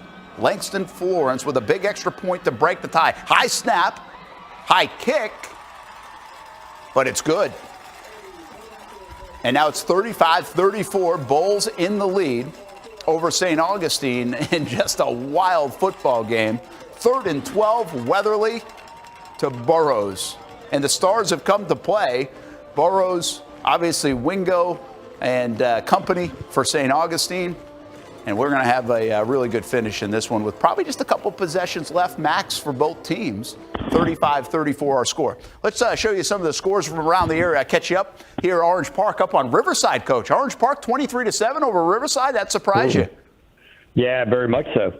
Yeah, I know Riverside started 0-2, played some really good teams to start, but I don't think they've been 0-3 for a long time. Yeah, and by the way, they play tough teams, but they played tough. It was Fleming Island and Oakleaf. Played tough. That's a little bit of a surprise, but it looks like a good win for Orange Park if that score is accurate. We always remind people these aren't official until they're official. Bolles now up 35-34. Man, they got that one in pretty quick. Fort White down by a 6 in a shootout. Tie game, Interlochen and Crescent City. Oakleaf wins big over Fleming Island. We showed you that one most of the night. Bradford has come back with 2 scores. They were down 6-0, now up 14-6. Yulee 19-12 over Charlton County. That'd be a nice win for Coach Doherty. Yeah, very nice.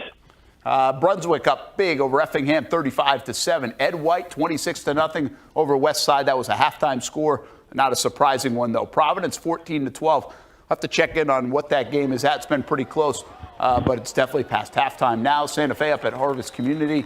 There's Rains and Trinity. We've been showing you all night, 36-14. We got guys cramping or injured and a lot of stoppages in that Trinity game. That thing's going deep into the night. Sorry for the crew that's there, but you got to hang on a little longer. I don't even know if they're into the 4th quarter yet. 36-14 is the score in favor of Rains. Camden County now scores a couple touchdowns, up 28-13 on Ribault. UC all over Jackson, 44-6. And Mandarin wins big, 42-0 over Sandalwood as well. Paxton falls to Williston, 49-7, and I think these are all duplicates on the bottom half. So that's a quick catch-up of the scoreboard as we've got games all over the area. Well, they're all finishing, not all of them. We've got a couple more to keep an eye on. Bolles, St. Augustine, we're going to watch that one to the finish. And then Rains Trinity, we'll see what happens there. Let me just get my eyes on the Reigns injured player real quick because, whoa, no.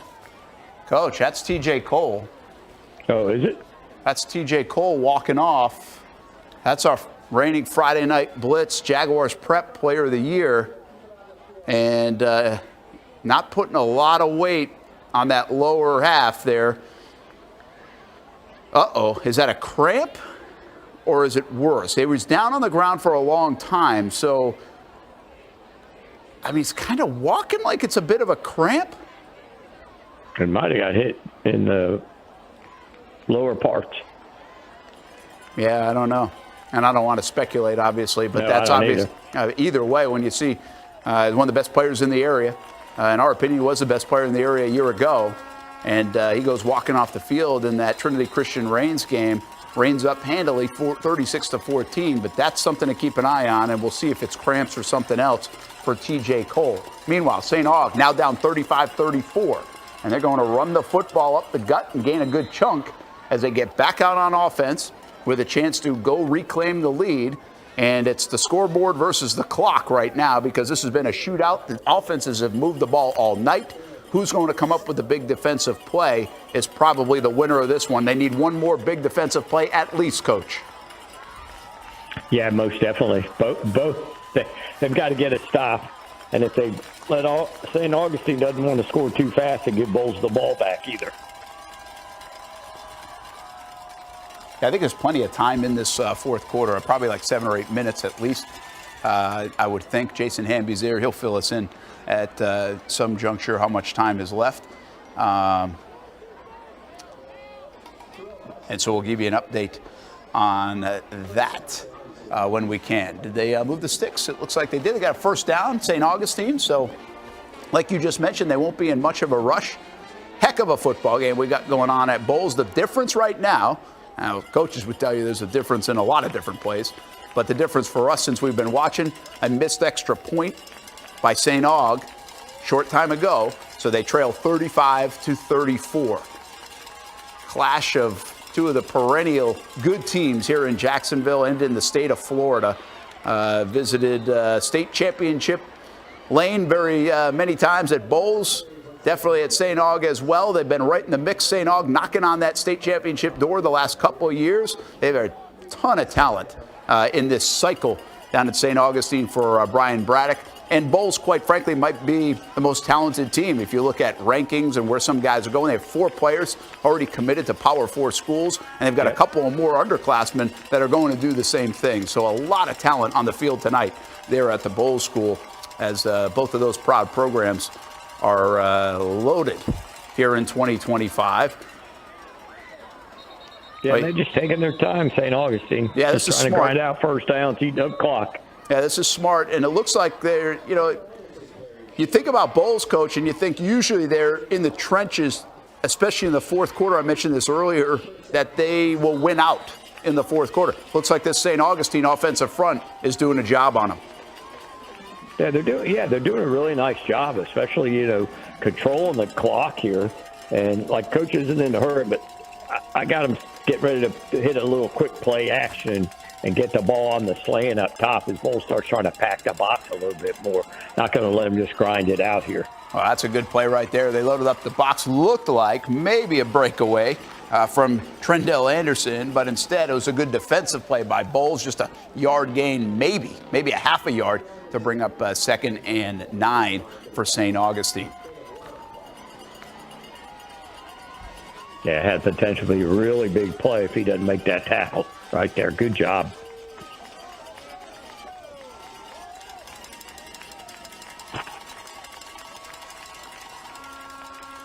Wingo, by the way, at the top of your screen, so keep an eye on him. And, they tried to get it to him. Just throw it a bit high with Brenton James as it goes off the hands of Samarian Wingo, who looks, by the way, like he's playing flag football tonight with everything coming up. I don't know if they've ripped his jersey or what, but he has some apparel issues right now. And just off the fingertips for Samarian Wingo. I got to believe they try to go back to him again. You remember Burrows just scored for Bolles on a 3rd and 12. That's a huge play to give Bolles the lead. Now we'll see what St. Aug can do here on 3rd and 9 from just inside their own territory. Yeah, 4 downs here, don't you think? It just depends how much time's left on the clock. And then they went right back to Wingo. Look at him. He catches the ball on the same play, a better throw, and then he breaks free inside the 30. So, hey, Coach, I can coach this stuff. Get it to your best player. Get it to number 1 for both teams right now. Burrows, Wingo. It's a battle there at Bolles. Really soft hands. Oh, man. Good ball right in the window. Again, they sort of had it in bracketed anything on there, and really nice job finding the hold and catching the ball in his hands. All right, so 25-yard line, 1st and 10, 2:45 to go in the football game. We just got to look at it. Nice job, Jason Hamby. Thanks for showing us that. And now you are going to grind it out a little bit. A few yards on the ground to the 21. And now you start playing a little cat and mouse. When do you use your timeouts if you're the Bolles school? I think you got to use them pretty soon. Doesn't look like they used them here, at least on 2nd down. You probably want to save some on offense in high school more than you would in college or the NFL, right? Yeah, well, at least one if you can. But, again, it doesn't do you any good if they just keep grinding it up and you don't force them to stop it. Well, Coach, maybe wait until they get inside the 15 here if they get another 1st down to start burning them. So here we go. Now clock rolling around 2 minutes. 21-yard line, 2nd and 6 for St. Aug. Down a point, 35-34. And right up the gut. That's going to be a go-ahead score for St. Augustine. Oh, wow. As right through the middle of that defense, Trendell Anderson shot out of there like a cannon, and he scores. I don't think they allowed him to score, but it kind of looked like they allowed him to score. I don't think they did that. That happens around the goal line sometimes in these late game situations, but it almost looked like, wait a minute, you guys going to get this guy, a 5'5" senior running back. Man, he was fast there, explosive, and St. Augustine retakes the lead, and now we'll go for 2. This becomes a huge play. Yeah, got to go for 2, no doubt about it. Wonder what Coach got drawn up. What's his favorite 2-point play? So you got to go in the game with at least 2 or 3 specifics. Wow, what a play by, wait a minute, it's not over yet. Wingo gets the ball, and you'll see this in a couple of seconds. What a play by the defense of Bolles. Like, did they watched some film this week and knew that play was coming, or did they just play it really well? I want your opinion, Coach. No, nice job. Stayed home, nice job. Was that a film study, or did they just make a nice play and nice read? Well, probably somewhere down the road they've seen that and probably went, maybe it was 2 years ago or last year they saw that, because that kid came off the edge and didn't knife sort of box that whole thing out. Really good play by them defensively. All right, but it's a huge stop to be able to do that because it's 40-35. And let's be honest now, St. Augustine hasn't stopped much most of the night. So Bolles gets another crack at it to try to win this football game. Jason Hamby, if you can hear me, if you want to take he's got to change a battery out there, Brian, if we want to take Bolles' game off for a moment so he can change.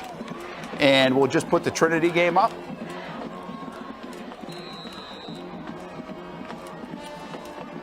I'll tell you, I give the Trinity kids a lot of credit. They've been still playing hard this second half. Yeah, they really have, and they've done some nice things in the second half. The big story as we catch everybody up here in our game of the week, you can see the score. Thanks, Cush, 36-14, 9 minutes to go in the fourth. A game that's taken forever, had many stoppages, injuries. There was a little bit of a fan thing with the officials talking to administrators. Not really sure exactly what happened there. And then TJ Cole moments ago left the field and was slowly walking off the field. Now, we don't know if it was a cramping. We really don't know the extent of it, but it's a huge story. He's the quarterback of Reigns, who looks unstoppable right now in the early going of this season. Oh, there's a good thing. It must have been a cramp, Coach, because look at number 4, getting ready to lead that huddle out on the field. Some great news there for the Reigns Vikings fans. Yeah, we couldn't tell the way he was sort of walking. The cramp could have been a couple things. I'm glad he's back out on the field looking good.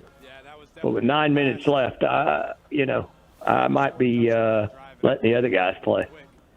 Yeah, that's a good point. yeah.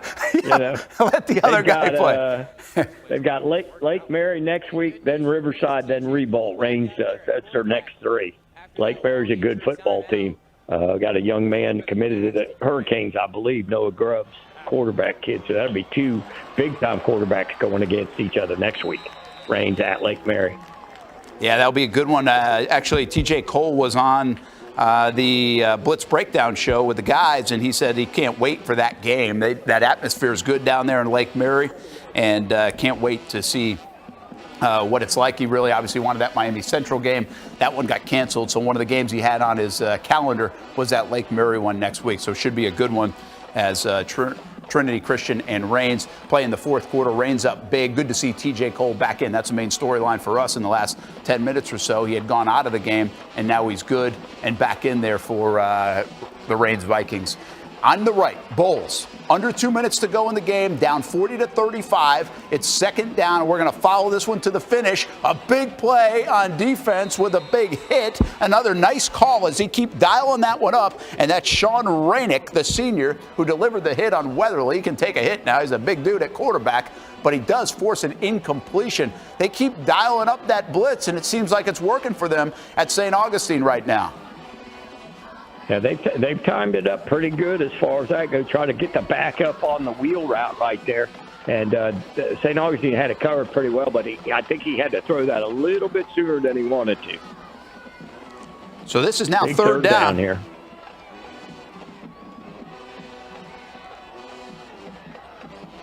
Third down, and it's only a couple yards here. Yeah. So they can do. They've got a couple timeouts in their pocket. They're going to throw it, and it looks like, they're going to get a first down. That's Fordham. He runs someone over, and now can he get even more yardage out of this? He does inside the 40-yard line, finally chased down by Makari Spencer. But I think that's, that was Fordham right there. That's Corbin Fordham, who we had throwing up on the show after a touchdown last week, Coach. Well, ran the guy over, and nice job, good speed, good wheels. Just a missed tackle right there by St. Augustine.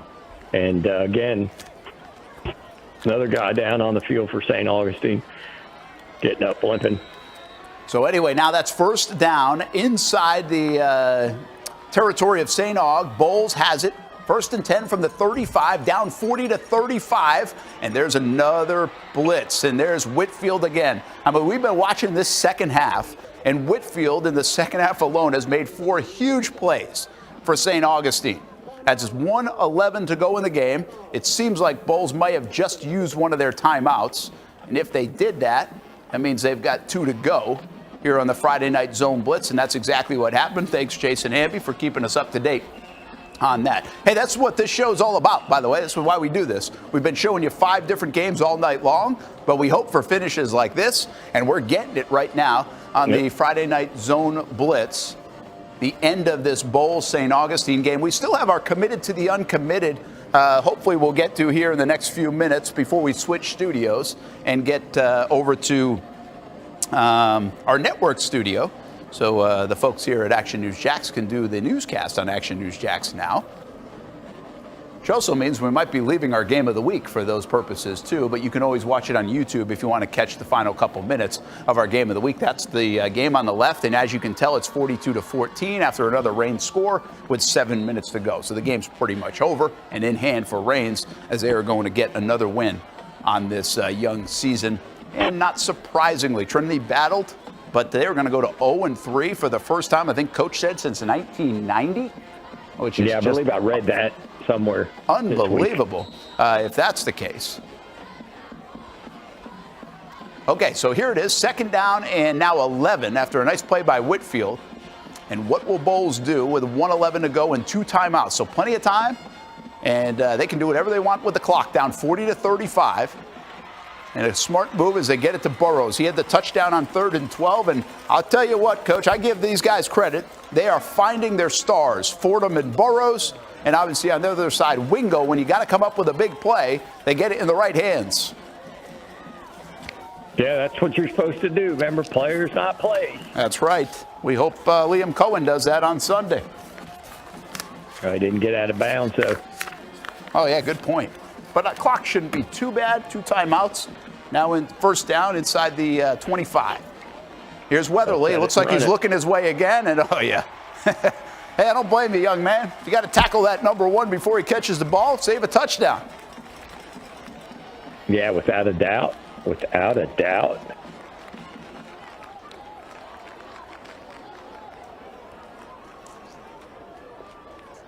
So 39 seconds to go. 40-35 our score. It's going to be first down and now inside the 20-yard line after this penalty. They kept the back in that time, picked the blitzer up coming off the edge. Yeah. On the quarterback's backside into the boundary. So they got him on that one. Ooh, 39 seconds. So here we go. 39 seconds. Ball placed at about the 13-yard line, maybe the 12-yard line.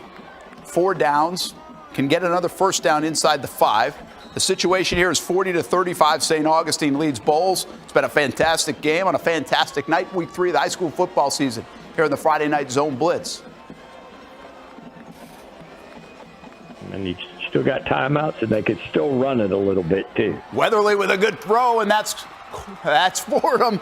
He did it again. Had the big play to put him in a situation to do this, and Corbin Fordham is able to get it done. The receiving. Oh, wait a minute. Wait a minute.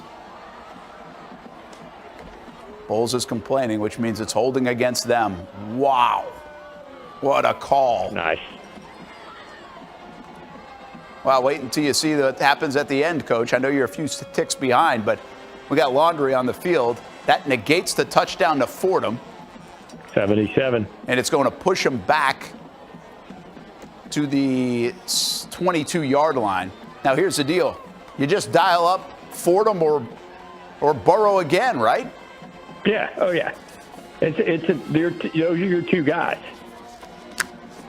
You know? I don't think they can defend them. Well, they haven't. They could probably run the same play again.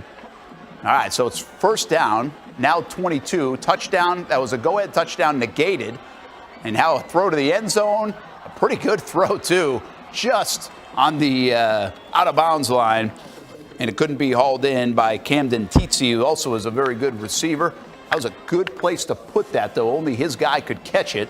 Teetsy gave it a good effort, just off the fingertips. So second down as they went for all of it on first down from the 22. Yeah, it looked like he was trying to get it to Fordham there, and they did a good job of covering him up. Yeah, I mean, Teetsy like they should. Teetsy could be a guy here, right? I mean, because Fordham and Burrows are going to be blanketed, you would think, or at least a lot of eyes on him. So keep an eye on number 3 as well. 3 is Teetsy. Fordham, number 0 there. He's on the right with the orange towel. Yeah. And then at the bottom of your screen, you can't see right now, but Burrows, the big-time receiver, Clemson commit, he's down there, and see if Weatherly looks his way. Instead, he goes back to, nice play on defense. Back to Teetsy he went that time, and that was a heck of a play by Karan Robinson, the cornerback for St. Augustine.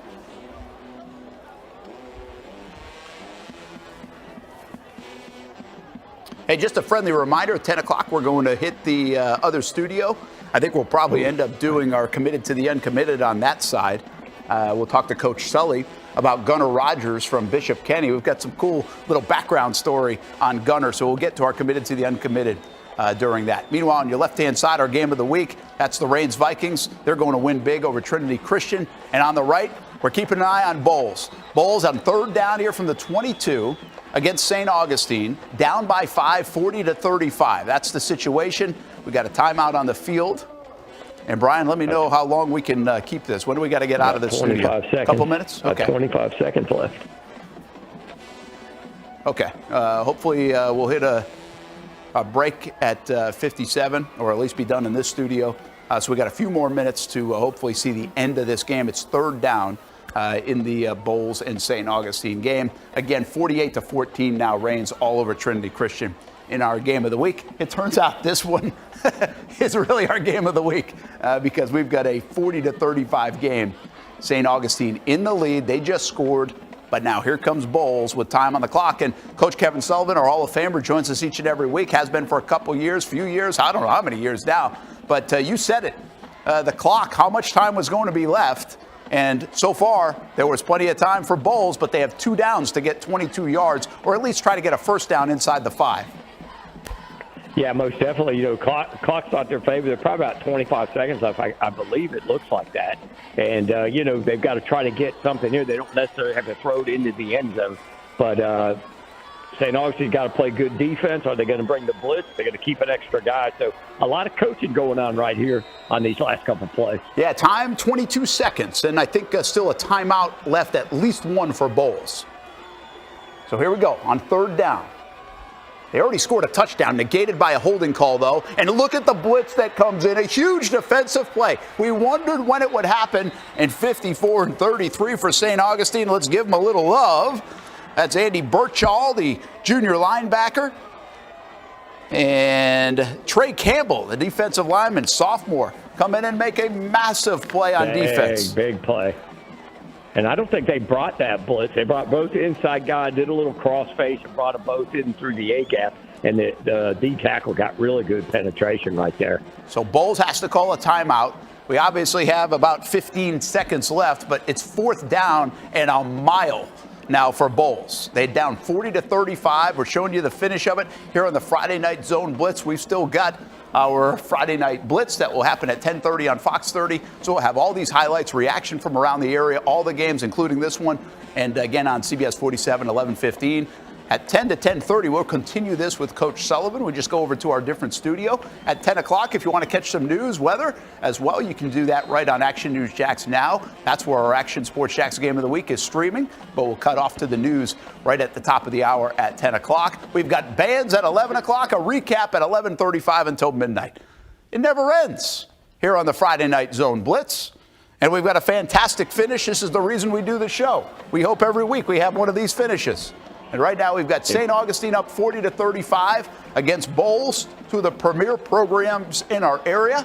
And it's 4th down and, well, probably about 30 for Bolles after the sack on 3rd down. They had a touchdown called back. They had taken the lead on a touchdown to Corbin Fordham from Weatherly, but there was a holding penalty on the touchdown. And now this is the ball game. Well, we better cover one. Oh, my goodness gracious. How many timeouts do we have? St. Augustine took one. They wanted to see the play call. Yep. We're going to push this, Brian. We're going to get this play in. Yeah, they wanted to see what they're doing. Coach is yelling at somebody not getting over there. Yep. So they're going to try to – they've got the Hail Mary on the right side with Fordham, and then I think they're going to try to run some type of post corner with Burrows on the left side. That's usually part of the thing. So if they overplay and you get 1-on-2, you might be able to stick Burrows on the post corner back to the back left corner. Okay. So I like it. You got so to jump all to Fordham down there at the with his height over all the DBs with St. Augustine. On defense, who are you shading more toward? Who are you more afraid of right in this situation? They're both Burrows. super talented players. Burrows. Okay. Burrows, a Clemson commit. Fordham, Ohio State. Ohio State, yes. Right? Yeah, Ohio State. Get them confused. There's so much talent on the field. So here we go. We're going to stay with this one before we switch studios. We're pushing the envelope here. 4th down for Bolles and probably the ball game. They need to get inside the 5 for a first down or a touchdown to take the lead and win it. Under 20 seconds to go, and it's going to be, well, could have been picked off. So Marion Wingo, he doesn't drop many things. He dropped that one, but it doesn't matter. Stay tuned for the Friday Night Blitz at 10:30, 11:15, CBS 47, Fox 30. We continue with this show, though, at 10 o'clock, so don't go anywhere. More high school football, including recapping that, and our Committed to the Uncommitted, coming up next.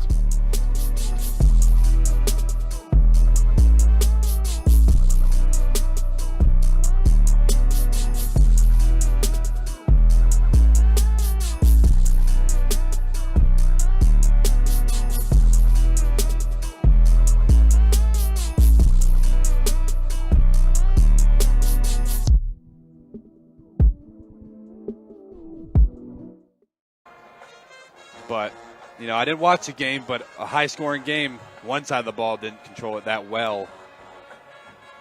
Big win for St. Aug. Rankings will be shaken up. Stay tuned to see the new ones. Shout out to Stuart Weber. He got that game right. Smart man. I should have got that game right if I went with my gut. Now you know. Now I know. That's going to get me into trouble, though, at some point this year. I'm going to start picking the upsets, and our record's going to tank. My gut said Riverside last week, and I was wrong. Fleming came out on top of that one. You can catch all of our picks and our coverage on the Blitz Breakdown Monday night. As you can tell, we take our picks and our rankings very seriously. Very serious. And we like to be shaking up right next week. Yeah, we all like to be right. And it's about impossible to do. I only had one loss coming into this week, predictions-wise.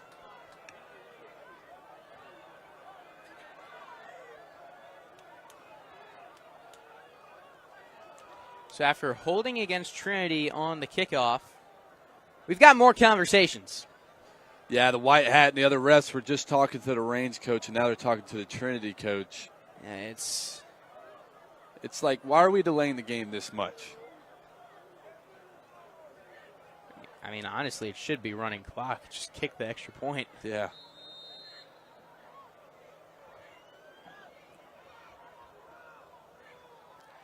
Two left, one right. They hand it off. Micah Anderson up to about the 47. Anderson. Tough physical run by on Anderson. The carry. Tackled by Marion and on Dixon. That first initial contact, you heard the crowd go, ooh. But he was still up and churning. Didn't bother him too much. And here comes in the backup, Cameron Hall. Haven't seen him on the field on offense tonight so far, I would say. No, he has one rush all year. All freshmen, Trinity's running backs. That's a young group right there. 4:36 to go. Dallas keeps it. Dallas is stuffed. I think he fumbled it. Is the ball out? No, it is not. Oh, I thought 15 fell on it. I don't know why he dove. Dallas on the keeper. No gain on the play. Brings up 3rd and 2. Third down, 2 yards to go.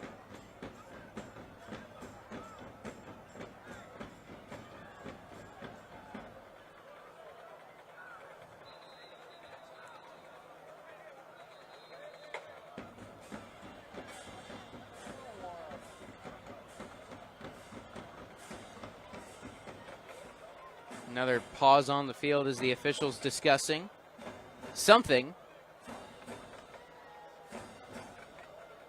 They go over to Jacoby Marion.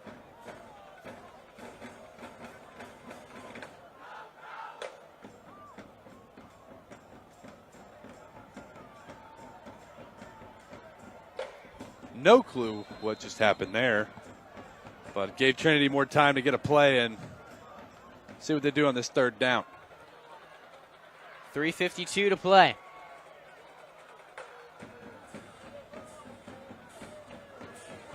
Dallas fires up the sideline. It is incomplete.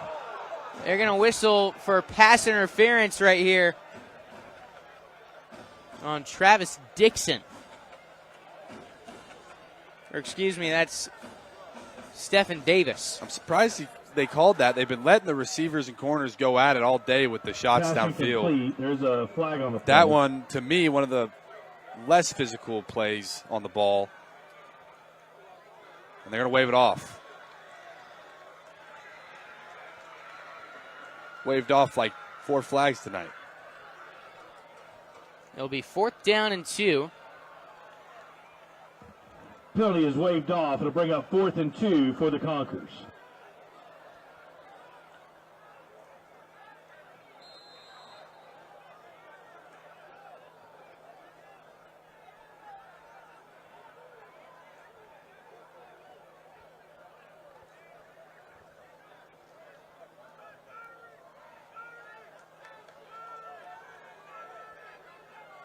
Trinity trying to keep this drive going.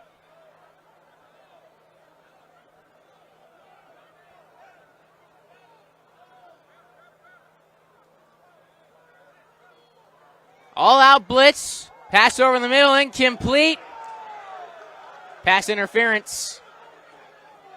He was going for the ball, but he just arrived a little early there. I think that's a good call by the ref on that one. Now we'll go against Eddie Hinton.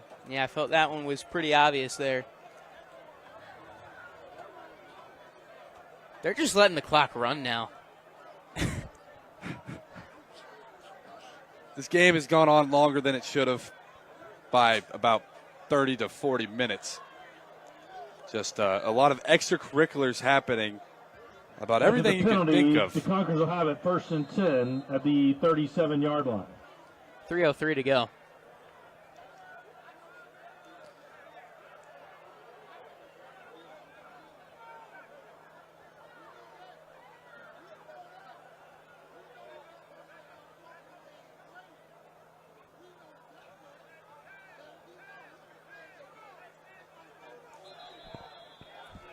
Just a bit of a false start right there.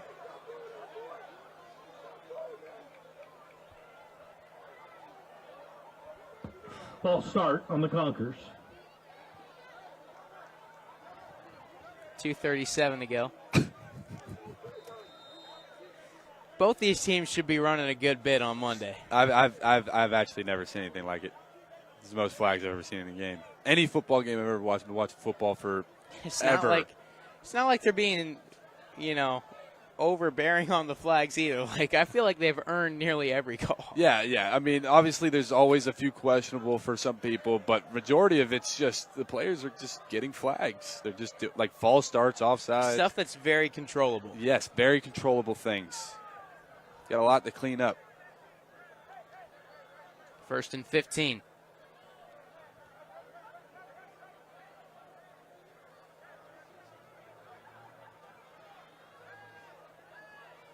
Dallas fires, caught by Hicks. Big hit laid on him by Marion. Complete to Hicks. Impressive job just hanging on to the football there. By Marion. Brings up 2nd and 3. Hicks a really good athlete. 12-yard got up there and caught that one. Was kind of a kill shot ball, though, but held on to it and got right back up. Good, tough play by him.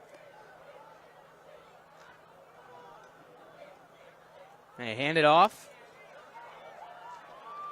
Inside the 20-yard line. Washington on the carry. Christian Washington, takes the running back there. To the 16-yard line. Or make that the 19-yard line. Good play by him. First carry of the year for the sophomore, 6'1", 205. Good for a Conqueror. First down. 1st and 10 on the 19. 1:40 to go. They hand it off to Micah Anderson. He stopped at the line. Carry. Gets back to the line of scrimmage, brings up 2nd and 10.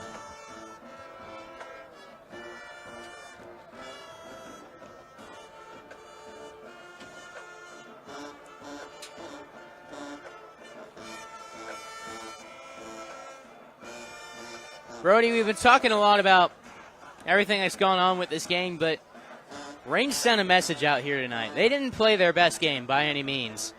They still dominated. Yep. As Dallas goes to the end zone, overshoots Hicks. And you say they didn't play their best, which they really didn't. Like, there's a lot to clean up from Range after this game.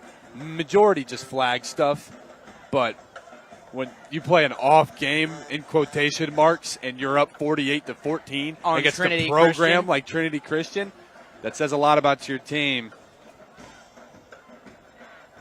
I mean, it's obvious. Say hello to your new number 1 team in the top 8 for us. Mm-hmm.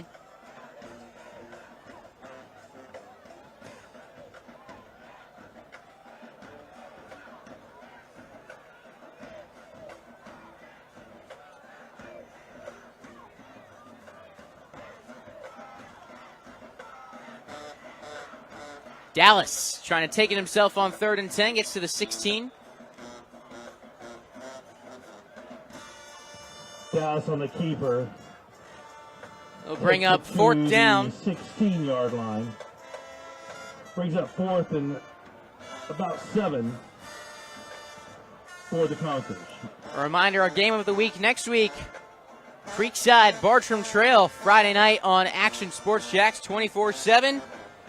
And soon after this, you'll be able to catch the Friday Night Blitz along with the Friday Night Zone Blitz on Action Sports Jacks 24/7, updating you on all the happenings in high school football around the area. 16 seconds to go. Dallas fires. Hicks has got it inside the 5. He'll be first and goal down around the 2-yard line.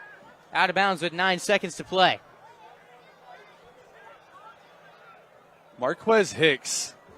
Honestly, he's had a great game tonight. He had the big return earlier. Was that him or was that? He's had a couple of them. Yeah, very good returns by him. He's catching the ball. He's getting open on what I think is Reigns' best corner.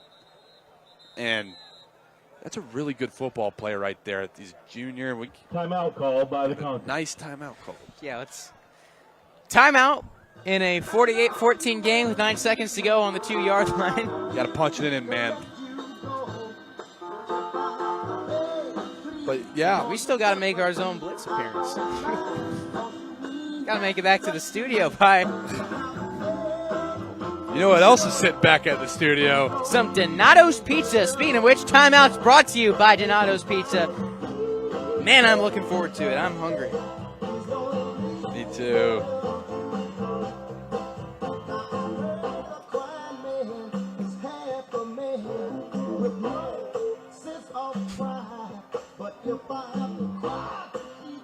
Yeah, big win here for the Vikings, coming into a tough environment on the road, and they took it to Trinity Christian. Yes, they did. Tough environment. Has one of the coolest touchdown traditions I've ever seen in high school football. Not many places you flicker the lights and shoot off a cannon. Yeah, that's really cool. It was really cool to watch. But anyways, yeah, Reigns came in here, did a great job, finished the job. For Trinity, they will face NFEI next week at 7 o'clock. Reigns with a big matchup at Lake Mary. As Zura brought down. Zura on the carry. Tackle for a loss. Timeout Trinity Christian. Timeout called by the Conquerors.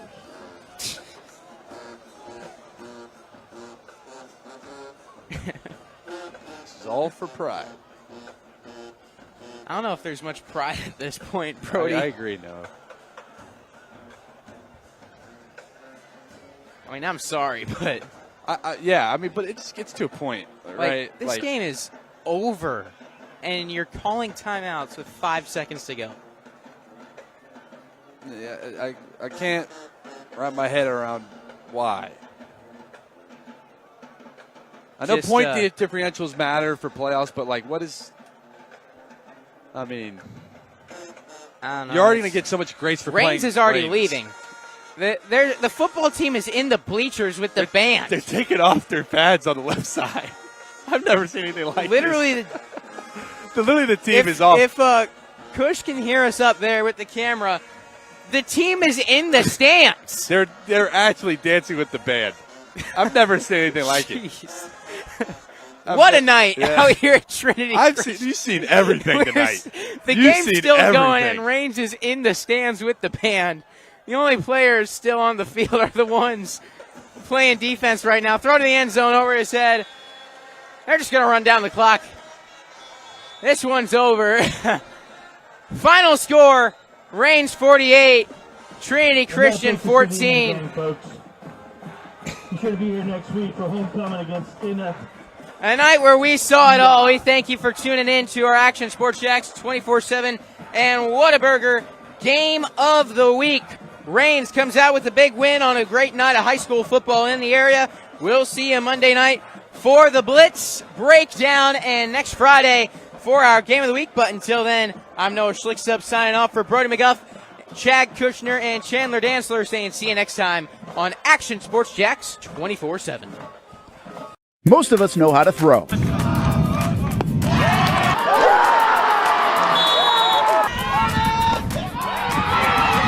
But you need to know what to throw. I'm not talking about footballs, baseballs, softballs. We're talking about those items you need to recycle. Republic Services explains it easy. Recycling simplified. 1. Know what to throw. When in doubt, throw it out. 2. Empty, clean, and dry those materials. It takes an extra minute, but it makes a big difference. And 3, don't bag it. This makes the recycling process faster and more efficient. This is a look at the Republic Services North Florida Recycling Center. You can make this process even more efficient. By utilizing those 3 steps, Republic Services can help you become a better recycler in your home. Learn more at recyclingsimplified.com. Burgers or breakfast, you can get it all at Whataburger. Try something new on the menu or an all-time favorite like the Whataburger Patty Melt. And now you can have breakfast here at Whataburger 12 hours a day, 11 p.m. until 11 a.m. Menu items like the bacon taquito, sausage taquito, honey butter chicken biscuit. Whether you work the late night shift, just want a snack early in the morning to get your day started, or a little pick-me-up late in the morning, 12 hours a day, breakfast served, 11 p.m. until 11 a.m. A dozen locations in Jacksonville. You can order pickup or delivery and download the Whataburger app. New rewards members get free Whataburger items when placing their first online order. Just download the app. And for us coffee drinkers, Whataburger has all new hot coffee and iced coffee too. Satisfy that coffee craving at Whataburger 24/7, and it comes in a variety of flavors. Burgers, breakfast, coffee, and so much more. Whataburger, just like you like it. Baker's Sports. It's a hometown business filled with hometown people trying to make you feel right at home. Chris Conley, Jacksonville University. Walker Wright, class of 2018, West Nassau High School. Michael Young, Fletcher High School. Baker's Sports started in a grassroots way and now outfits much of the Southeast. Tony Mazzio, Stanwood High School, class of 2002. High school sports, travel sports, youth sports of all kinds. They are a one-stop shop carrying Nike, Adidas, Under Armour brands, and more. Vincent Caldes, Oakleaf High School. Samuel Coffrin, Paxton School for Advanced Studies. Whether it's sports teams on the field or it's your team in the workplace, like our Action Sports Shacks team, and community events like the Dream 18 Golf Tournament, and many others. Cole Tilley, Hilliard High School. Reagan Webb, Eagles View Academy. Look good, feel good, play good with Baker Sports. Custom sports apparel since 1997. Shop with the hometown team at bakersport.com.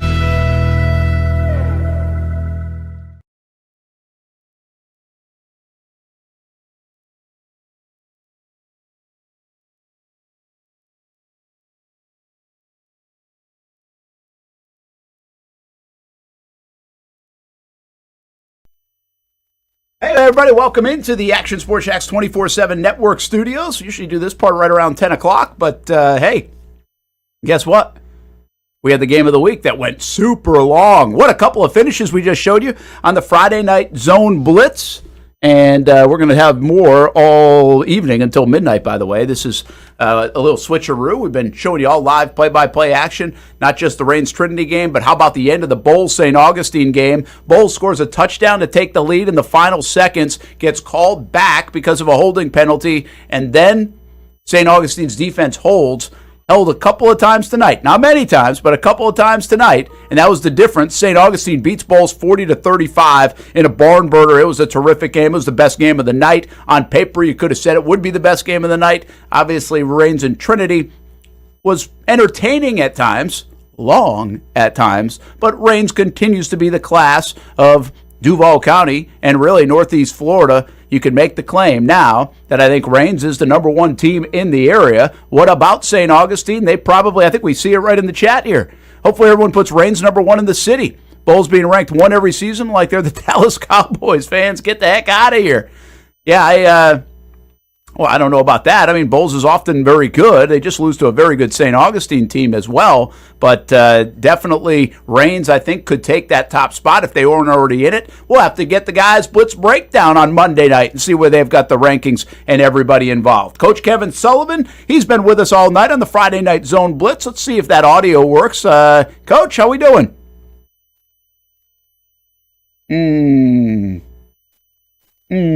Oh, I think we're starting to get them. Maybe? Did I hear something? There? Oh, you can't hear me either. Okay, we're good. See if we can get Coach on. I can't help you. I can't help you. So I know hopefully Coach's mic was on, and maybe you can mess around with that a little bit, Chandler, as we get Coach on. For the next 10 minutes or so, we're going to go right into the Friday Night Blitz here. If you're watching on social media, we appreciate the folks that are around. Matt, Jackets did win. They won 40-35. That's the game we were just talking about, so a heck of a win for those guys. And then our game of the week just finished moments ago, 48-14, as Trinity Christian falls to Reigns in our game of the week. If you were watching some of the other scores, Nease gets another big win over Tallahassee Lincoln. We thought that one could be really good. They get a heck of a win. Ponte Vedra, I don't see the final on Ponte Vedra. They were up big over Baker County, and that was a good win for Ponte Vedra, as they've played excellent football now ever since the first 2 quarters against Nease. Chandler, Coach is saying that it says muted, so if you can unmute him on your end, that. There we go. We got him. So, hey, technology. I did it myself. Yeah, you're a technology wizard. Look at that. It's unbelievable. Nice job, Chandler and Coach, getting that figured out. Sully, great to have you, man, back in the States. Nice job for the last couple hours as we watched some good ones at Bolles St. Augustine, man. It lived up to it again, and some big defensive plays and costly mistakes on the penalties for both teams at times. But obviously, it turns out in the end, Bolles a negated touchdown, and St. Aug comes up with a big sack and then defensive play to hold them off. Yeah, and it's like we talked it was going to be. It was going to be going to the last possession like 2 years ago did. And 2 really good football teams, well coached football teams, and it was the ending we expected. And like the guy in the thing said, I do believe that Reigns will be one in the polls, whatever that means, and then probably St. Augustine. Nease has got to be up in there now. They're beating some very good quality people, and Mandarin again. You can't forget about Mandarin. And it's just been it's going to be a lot of fun, and it's getting to, like I said earlier, the contenders and the pretenders now. Yeah, and it's going to be fun to watch. I think we're still a little bit too early to know that. Obviously, Ed White came out of the gates with that Trinity win, and I'm interested in them. Like, where did they had a bye week last week? They had a win this week against Westside. Right. But and the next few weeks are very manageable before they kind of get back into some games that could be interesting. But it's hard to know, right? Hard to know right now. Yep. Is Ed White going to be a factor a long way from now? Is Trinity just getting beat by really good teams? That's why it's so early. It's really hard to tell exactly how good these teams are. The one thing I think we knew, I always say, hey, what do we know? Reigns is good. St. Augustine, I think, is good. Bolles is good. But even those guys probably have some concerns. At some point, we're going to get concerned about, hey, Reigns, you're going to play a close game, and what's that like when you do play a close game? But that's a good concern to have. I think right now both Bolles and St. Augustine would look at their defense and say, okay, we got to tighten things up as the year goes along and hopefully get better as they march toward October and November on that side of the ball. Yeah, and then, and again, it's just sort of what the schedule presents, looking at it at the beginning of the year, looking at it to now. You look and say, oh, Trinity's going to be good. They were supposed to play Miami Central earlier, and the game got canceled for rain. So, they're just playing who they got. Lake Mary next week will be a big test for them, and then they go Riverside Rebolt. And going back to Ed White goes now Inglewood Parker, and then a pretty good Merritt Island team. So, again, we're still not going to know deep playoff run, but a lot of win. It seems to be some more disparity this year from the really good and the not really good in the Duval County area. Yeah, I think, I don't know if we have as much parity around as kind of you're saying there. I don't know. Again, we're still a little bit early, and teams can get better, but we will find out about that. Hey, Chandler, here's what I want to do. We only got Coach for a few more minutes. This is an abbreviated version of usually what we'll have from 10 to 10:30, but the games last week, they went super light, and we had a ton of time. This time, they went super heavy, and so we got the Friday Night Blitz coming up in about 7 minutes. So we have about 4 minutes here, and I want to get to our Committed to the Uncommitted, presented by Nimick Buick GMC. This is our scholarship program, and if we can roll some of that Gunnar Rogers video. Coach, young man from Bishop Kenny had a heck of a week last week in our game of the week, but he's been doing this for a couple of years now in the middle of that defense for BK. Yeah, he's been the anchor in there for a couple of years. Real good senior leadership, and really sort of everything they do defensively revolves around him. Yeah, and he's, I guess, the linebacker, we talk about this with running backs, a shade undersized, I guess, from a height standpoint, and that can kind of wrestle with the colleges a little bit? They want you to be a certain size at that linebacker position, right? Yeah, most definitely. And they want you to be able to, the days of just the one inside run, big Mike linebacker who's just a downhill plugger are gone. So they're looking for guys that can run. They look for guys that are a little bit taller so they can cover guys in the slot if they have to, be able to match up with the backs too. But really good football player here, man. And he'll find a place to go to school academically pretty solid also. Well, I know Western Carolina's been on him. East Tennessee, he's going to go to a visit there. So they definitely, he's got eyeballs on him, but he's a heck of a player. And, hey, you play football. Forget about the measurements and everything else. And obviously Tim Krause raves about him. There's that big blocked extra point to help get the win over UC last week in our game of the week. I got a story from a family member here on Gunner. Last year, he played with a broken hand most of the season. He'd get a cast on Friday, cut it off on Monday, back again on Friday so that he could play with the broken bone in the top of his hand. That's what a linebacker does, Sully. Yes. Yeah, most definitely. And that's what you're supposed to do. Like Ronnie Lott cuts the top of his finger off in the middle of a game. You know what I mean? So, let's play ball. It's a hand. I got another one.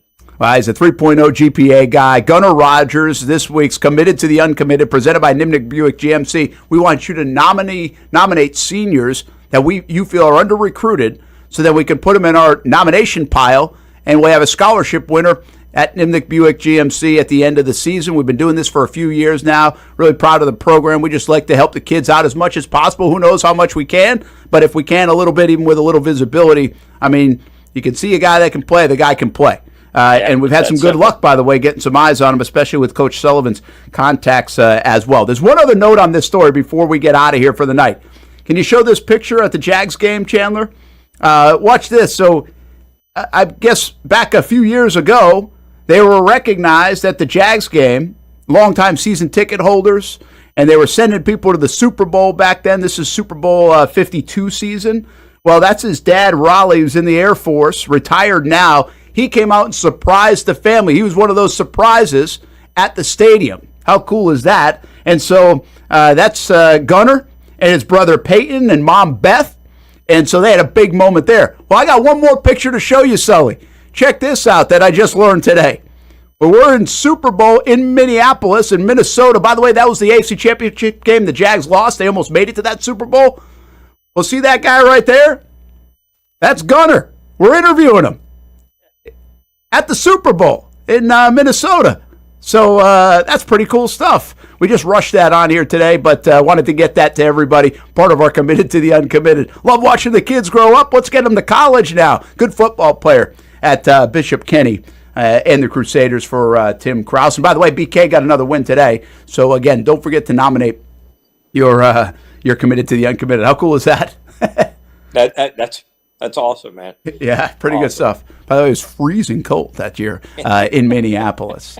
All right, man. Well, hey, thanks for breaking down the night. We don't have as much time today because the games went late, but we'll do it again next Friday night.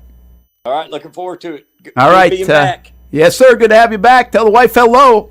And that is Coach Kevin Sullivan, our Hall of Fame coach, as we break down everything on a Friday night, and Coach does a great job. By the way, happy birthday to Marty Lee. He helped us out a week ago. All right, let's do this. Take a timeout. We come back with the Friday Night Blitz. Right after this, we hit that. We're going out to the studio. We got all the highlights. We got reaction, all the big games. We got until midnight tonight, so hang with us here on all the social media channels and on the Action Sports Jax 24/7 network. When it's time to get a new car for anyone in your family, just remember, nobody but Nimnick, the #1 Buick GMC dealer in Jacksonville. Get the latest price breaks on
Action Sports Jax Friday Night Blitz. Sponsored by Whataburger, just like you like it. Get out there and compete yourself. All right, for what? Fourth week in a row, the fourth football game in a row, you're an underdog.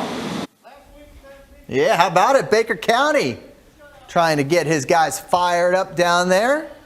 A big one against Ponte Vedra. Down there, over there. It's down there if you're somewhere north of there. Yeah, I guess that would be the case. I mean, it's all relative, really, if you think about it. Hey, welcome in. Friday Night Blitz. Into September we go. Week 3 of the high school football season. Brent Martineau, Stuart Weber. And, hey, already a wild night. We've had some fantastic matchups. Some of them weren't so fantastic. Yeah. But there was one that was really good. And Bolles and St. Augustine we'll get to. We showed you live play-by-play. We do it every Friday now from 8 until midnight with our Friday Night Zone Blitz. And we got you on TV, of course, for the Friday Night Blitz. Highlights, action-packed, some reaction coming up. Yeah, definitely. We're at the biggest games around the area each and every week, getting you that post-game reaction and, of course, the highlights. But let's go ahead and get you started with our game of the week. On paper, a terrific matchup with Raines and Trinity, two really good teams. Let's see some great highlights here in a minute.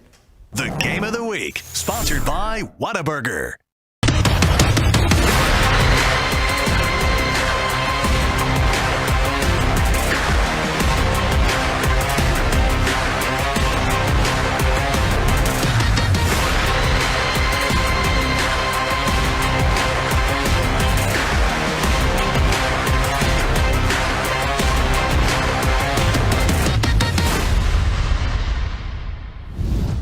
All right, here we go. Off to Hammond Boulevard, where we find Raines and Trinity Christian ready to go at it. Vikings striking first. TJ Cole wide open. Kelvin Brown Jr. Visitors trying to set the tone early on. And receivers getting wide open in the back of the secondary would be a trend. Trinity trying to answer, but a miscommunication between QB and receiver allows Jacoby Marion to pick it off, and, well, he's got some blockers as he heads the other way. How about a 74-yard pick six? Cut it back and into the end zone for the Vikings. Still 14-0, second quarter. Cole and Brown linking up in another situation like the first touchdown, just all alone behind the defense. Later in the second, Hicksara finally able to get the home team on the board with the second effort on the QB keeper into the end zone. He goes for Trinity Christian, but man, Raines just does not relent. They score a couple more before the half. Cole here keeping it himself on the far side of the field. 48-14, your final score. The Raines Vikings get a big win over Trinity Christian. We will have your post-game reaction with Coach Maslin coming up a little bit later on in the show. This game, despite starting at 7 o'clock, went very, very long. It just ended at like 10:15. Raines was celebrating with the band in the stands as the game was finishing. So how about that? Says a lot. Hey, listen, we've got good matchups on paper. Sometimes they don't work out. Raines is so good right now. Yeah. I think clearly they went 77-0 last week. Best team in the area. That's hard to do, and hard to deny that. Sure. And then next week we get, I think, a couple of programs that usually are very good, maybe a bit down this year. But are they on the same level? Well, that's what we're looking for. Well, and it almost does. It's one of those that it doesn't seem like it matters. Correct. When they get together. Big rivalry game, of course, the battle for Longleaf Pine Parkway, Creekside, and Bartram Trail. Could the road be a cooler name than that? I don't know. Longleaf Pine Parkway, it's just a mouthful. You just say Longleaf Pine, and then you don't have to throw in the Well, parkway. but the parkway that connects them. I don't know. It is, but we can just make it cooler than it is my point. Okay, well, we'll do that then.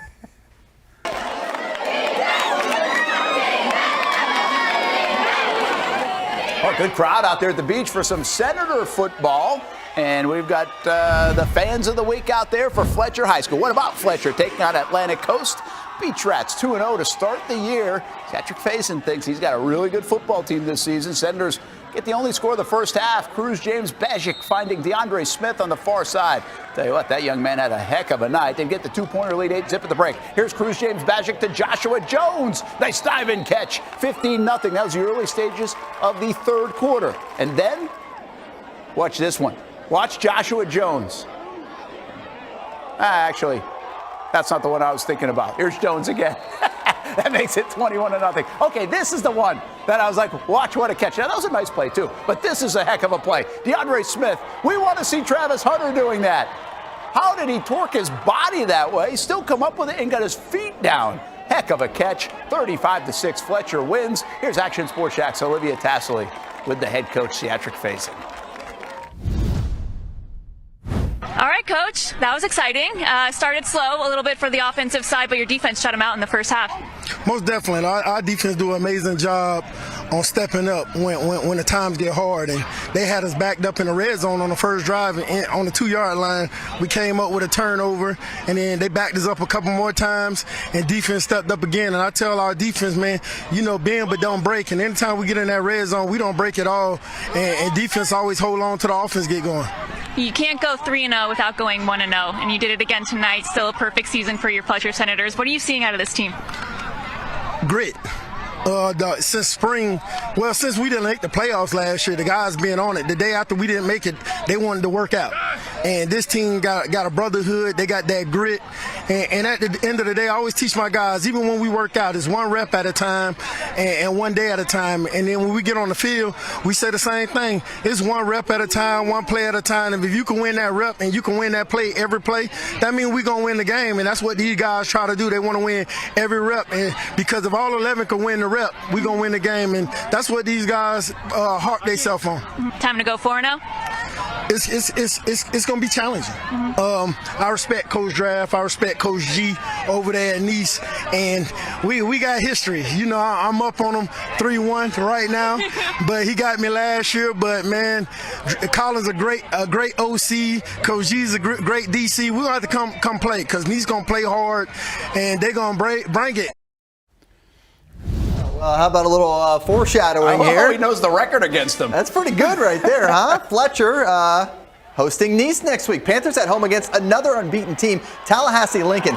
But already up 26-10 second half after just allowing a touchdown. They get it right back. Aiden Pfeiffer to Braden Felder. 85-yard touchdown Nease. They've been so strong this year. How about Pfeiffer this time to Nathan Sievert? Short of the goal line, but then he's going to muscle his way towards the pay dirt, falls into the end zone, and that's another touchdown for Nease. Hey, we don't show special teams too often, but watch this tackle. Boom! Oof, wow. How about it, Eric Davis-Bear? Yeah, we'll give you a shout out. That was a good form tackle. Love to see it. One more touchdown to get the running clock going. It's Tyshawn Ford. And how about this performance from Nease? Tallahassee Lincoln was 2-0 with wins over Madco. And they get beat 47-10 by a really, really good Nease team. Let's hear from the head coach, Colin Drafts. Huge win, man. I'm just like I told our guys, we knew we had a quality team coming into town from Tallahassee. They've beaten 2 really good football teams before they got here, but we had, all 3 phases, man. Offense played great, defense was lights out like they have been all year long, and special teams continues to impress, man. So I couldn't be more proud with what we were able to do tonight. I'm confident, right? But we know the job's not done. We're only 3 weeks in. Obviously, we're playing well right now. We feel good about it. We're going to take the weekend to enjoy it, and then we're going to come back ready to work on Monday. We've got Fletcher. We got to go to the beach next Friday night, and they're a good team. I think, they were 2-0 heading into the night. They might be 3-0, so you're going to have, a showdown of 2 undefeated teams. So we're looking forward to that matchup. Yeah, we're ready for it, too. It will be undefeated teams. Mandarin on the road taking on Sandalwood. Mustangs moving the ball early. Credit the Saints defense. They jar this one loose. Asher Sheehy eventually comes away with it for the home team and Sandalwood. But only a matter of time before the Mustangs get on the scoreboard. And who else? A super sophomore, Bryson Wright. You got to cover him with probably a couple of folks. Knox Andis on the passing end of that. That's a touchdown for number 1. Second quarter. And it's lost one toward the end zone. First touchdown. And shotgun formation. Quarterback drops back. Looks right, throws right. How about this one? Nice catch. Will Jones comes down with it. Mustangs win it 42-0 over Sandalwood. Touchdown. We got some Clay County bragging rights on the line. Fleming Island and Oakleaf. Knights already leading by a couple scores at the half. Use a little defense to keep it there. Mason Thomas into the backfield. Gets the QB sack. They were pitching a shutout at the time. Oakleaf would then drive down into the red zone. Hand it off to Reggie Ferguson. He's going to push his way in for 6. It's another Oakleaf touchdown. One more time now for the Knights in the fourth quarter. Jack McKissick to Trace Burney. This game all Oakleaf, 31-0. They pitched the shutout. Great defensive effort, great offensive effort. How about Christopher Floyd, the head coach, speaking after a big win for his Knights. running the football. Having Fareed, or we call him Buck, having Buck back tonight was really important. He added another dimension to the game, along with of course, C.J. Moses and Ezra Brown. But we ran the ball really well tonight. I mean, really, our guys up front, our offensive line did a wonderful job. What do you look forward to going into the next couple games this season? Oh, they get tougher and tougher. Yeah. I mean, we got Hawthorne here next week, and then Bolles, and Hawthorne is going to be a task within itself. Well, McClenny, the Wildcats of Baker County taking on Ponte Vedra at Memorial Stadium. We saw Coach getting the guys fired up at the start of the show, all defense in the early going. And that's not usually a surprise out there in Baker County. Wildcats defensive line handling the Sharks up front. Jamarian Foy comes up with a big sack in the first quarter. Sharks threaten in the red zone a bit later. Foy comes up with another sack. All over the place. Yeah, going in the wrong direction, but not out of scoring position.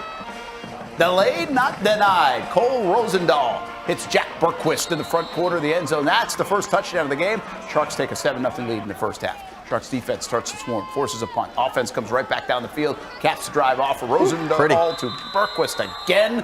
26 yards out. Oh, hope he's Jeff, okay. that sign. 14-0. If it ain't broke, don't fix it. Rosendahl takes a shot downfield, and you got it. I guess he was okay. Yeah, he's fine. Because Jack's back. Ponte Vedra up 21-0. 3 scores, 3 connections. They go on to win 35-10.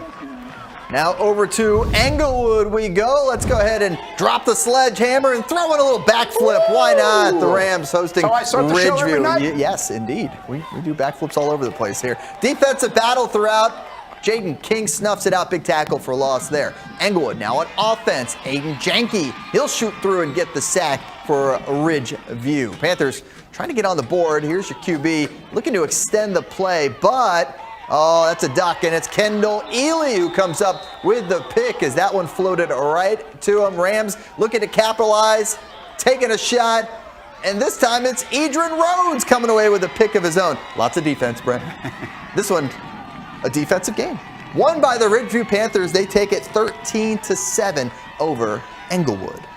New field debuting tonight for the West Nassau Warriors. How about this little transition? Everybody building the turf fields all around the area, but they're really cool to see get done. Look at that. That's pretty. Tremendous. Love their football out there at West Nassau. So that was a grass field, by the way. They got really soggy and wet when the rains came. So that's a good move for our shoes. Yeah. And for the games, I guess. And probably for their maintenance team, for that too. Yeah, why not? Absolutely. Yeah. Hey, more to come on the Friday Night Blitz with another huge matchup still to get to. Yeah, we've got St. Augustine on the road at Bolles. They won this 2 years ago, the last time they met. Can the Jackets do it again? We'll tell you coming up next.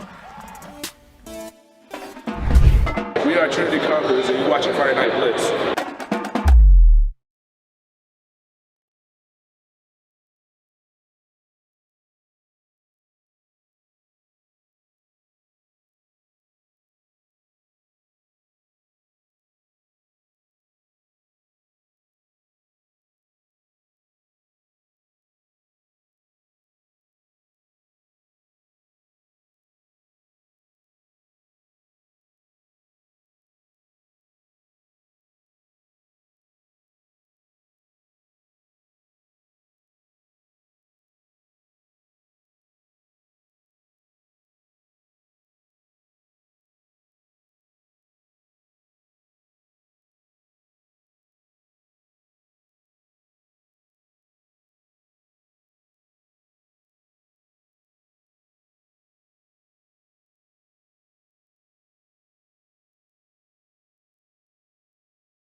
Hey, our Week 2 Whataburger Player of the Week, Bryson Wright, scored on offense, defense, and special teams with a touchdown catch, 100-yard pick six, and 65-yard punt return in a 54-16 win over Atlantic Coast. It might not be his last Player of the Week, unless you can only win it once.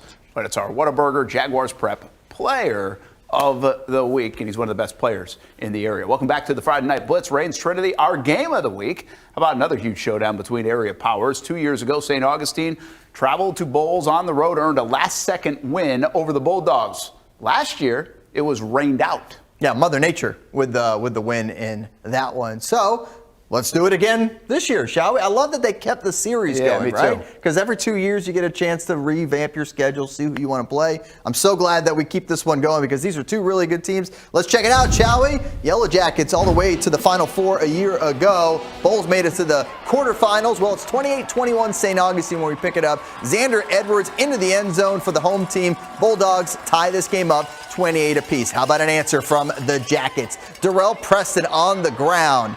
He's going to follow his blockers, and he's got some speed. Now a little cutback. Cut it right back one more time. Into the end zone, but a missed point after touchdown makes it 34-28. Jaden Weatherly going deep. Naeem Burrows, the Clemson commit, he is so good. Behind the defense and into the end zone. They would make the extra point, go ahead by one, 35-34. Now, Trendell Anderson, another one of that 1-2 punch when it comes to running backs. He'll take it in.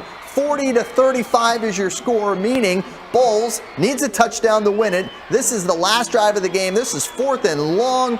Weatherly trying to find anything. Doesn't matter that he doesn't get the pick because that is an incomplete, and that turns it over on downs. And St. Augustine gets the win, a huge win, 40-35. They get it done. A victory for the Yellow Jackets and Brian Braddock. That's such a big deal because they had scored a touchdown. Holding penalty negated the touchdown to set up that last sequence. Wow. How about Bishop Kenny? What a tight one against UC last week, hosting Tocoy Creek tonight down at the river. Yeah, we're actually going to go to Bartram Trail, Ware County. Yeah, Bartram Trail, Ware County. Didn't change the intro, changed the game though. That's on me there. Sorry about that. Hey, that's what happens. That'll happen sometimes in Friday the night craziness. Yeah. What we got? We got Colson Baum finding Braden Trujillo. Yeah, hey, we got another Trujillo down there at Bartram Trail. Then how about Arthur Lewis? He gets it in touchdown. Again, Bartram's been off to a slow start, but Arthur Lewis is really good. He was on our all-prep top 25 team a year ago, 7-0. Bartram takes the lead. Now, what about Ware County? Remember, this was a heck of a game a year ago where Bartram won late with a 2-point conversion. Isaiah White to Jamario Rice. Just a little pass and catch. We were there in the early going of this football game, and in the end of it, 21-14, Ware comes back to win it. So they're good football game 2 years in a row. Ware County gets this one over Bartram, 21-14. How about a game you went to this evening, Palatka and Providence?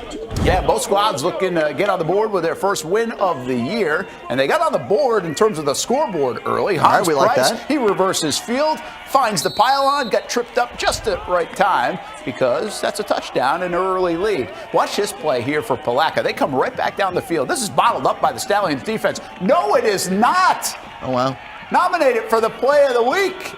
Pretty good one to get in the end zone and score it to finish it off, too, by Palatka. But Caden Jones answers right after that. He finds some daylight. See you later for the Stallions touchdown. And we will give you an update on this game at 11:15 to see the final. It was tight most of the way through. Let's go to a good border battle between unbeatens. Yulee hosting Charlton County. Jaden Timmon, and this is the play you need to see. Down 12-7. Hornets take it to the house. Big touchdown there in the second half. Makes it a 13-12 game. They would add another score later, and 19-12 your final score as the Yulee Hornets stay unbeaten and take down a good Charlton County team. So Yulee off to a 3-0 start. Great start for Coach Kyle Doherty and company up there in Nassau County. Brunswick Pirates at home taking on Effingham County. Start of region play for both squads. Grant Moore, he's the quarterback for Brunswick. Here he is, got the ball looking, doesn't find anything, but hey, nice move. And then beats everybody to the end zone. It's 7-0. Brunswick, as he can, playing some fullback. That's a good idea. Just put him anywhere. Good luck stopping him. You're not going to stop him. Yeah, you're not going to stop him. 42-14. Brunswick gets the win over Effingham. All right, we're coming right back here on the Blitz, including a high school memory for one of the Jacksonville Jaguars as the Jags get set to play on Sunday here at home. We'll tell you who this Jacksonville Jaguar is, taking it to the house, and why this play maybe changed his NFL career. Wow. Yeah, that's a tease. We'll be right back on the Blitz. We are the Razorbacks, and you're watching the Friday Night Blitz. Yeah.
The Coach of the Week, sponsored by Whataburger. Hey, how about our Coach of the Week? And well, that is over at Trinity Christian, but it's the visiting team, the Reigns Vikings, Donovan Maslin and company, getting a big win. They're off to a terrific start.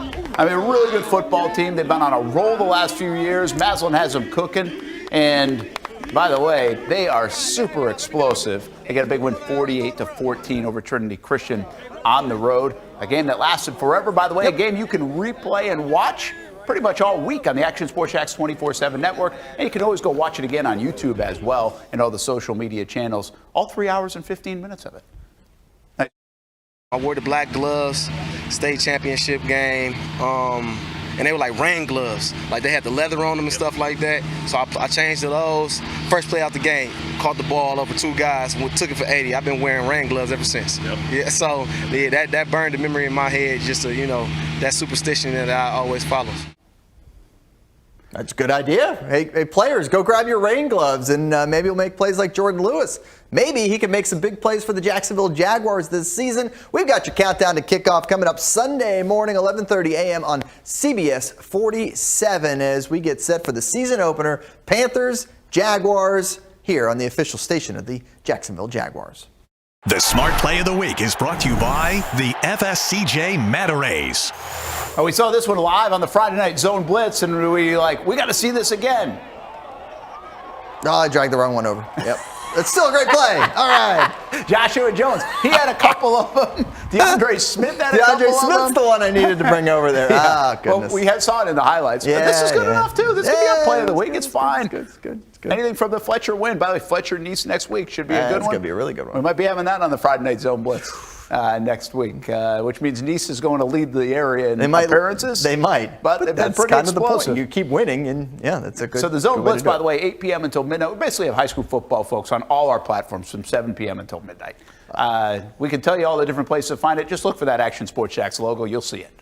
Some key scores to get you, by the way, from around the area. How about Bradford? 14-12. They get the win over South Sumter in a tight matchup. Kind of expected that might be one, but that's a close win for them. Palatka 40-35 over Providence. In that game, we showed you the highlights from a little earlier. Bishop Kenny with a big win, 35-14. So lots of big winners here all around the area on a Friday night. Yeah, and one of the big games, St. Augustine beats Bolles. We'll still have plenty of reaction from that one coming up, 11:15, CBS 47, Fox 30. We'll show it to you again. And we've got our Zone Blitz all the way until midnight, so we'll hear from Coach Brian Braddock. Great win, great early game. Got some really good matchups from around the area. Still trying to figure out the teams. Yes. We know a few teams that are really good. Trying to figure out the rest and how good everybody is from around the area. Notable score down there. Camden County, by the way, wins 56-13. Ribault was hanging tough with Camden for a bit. Was that 13-13? 14-13, I think it was. And then Camden turned on the Jets. Camden is really good about down there in Southeast Georgia. But as it is every year in Kingsland,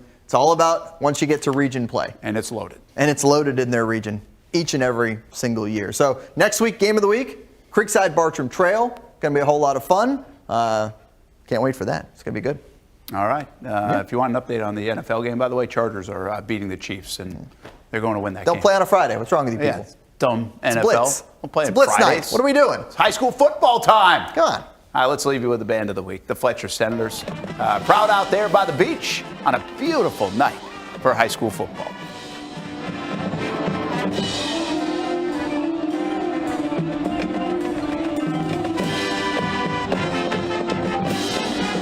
Thanks for watching Action Sports Jacks Friday Night Blitz, sponsored by Whataburger, just like you like it.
behind the field. 2025-26 Marching Crusaders.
Action Sports Jax Friday Night Blitz. Sponsored by Whataburger, just like you like it.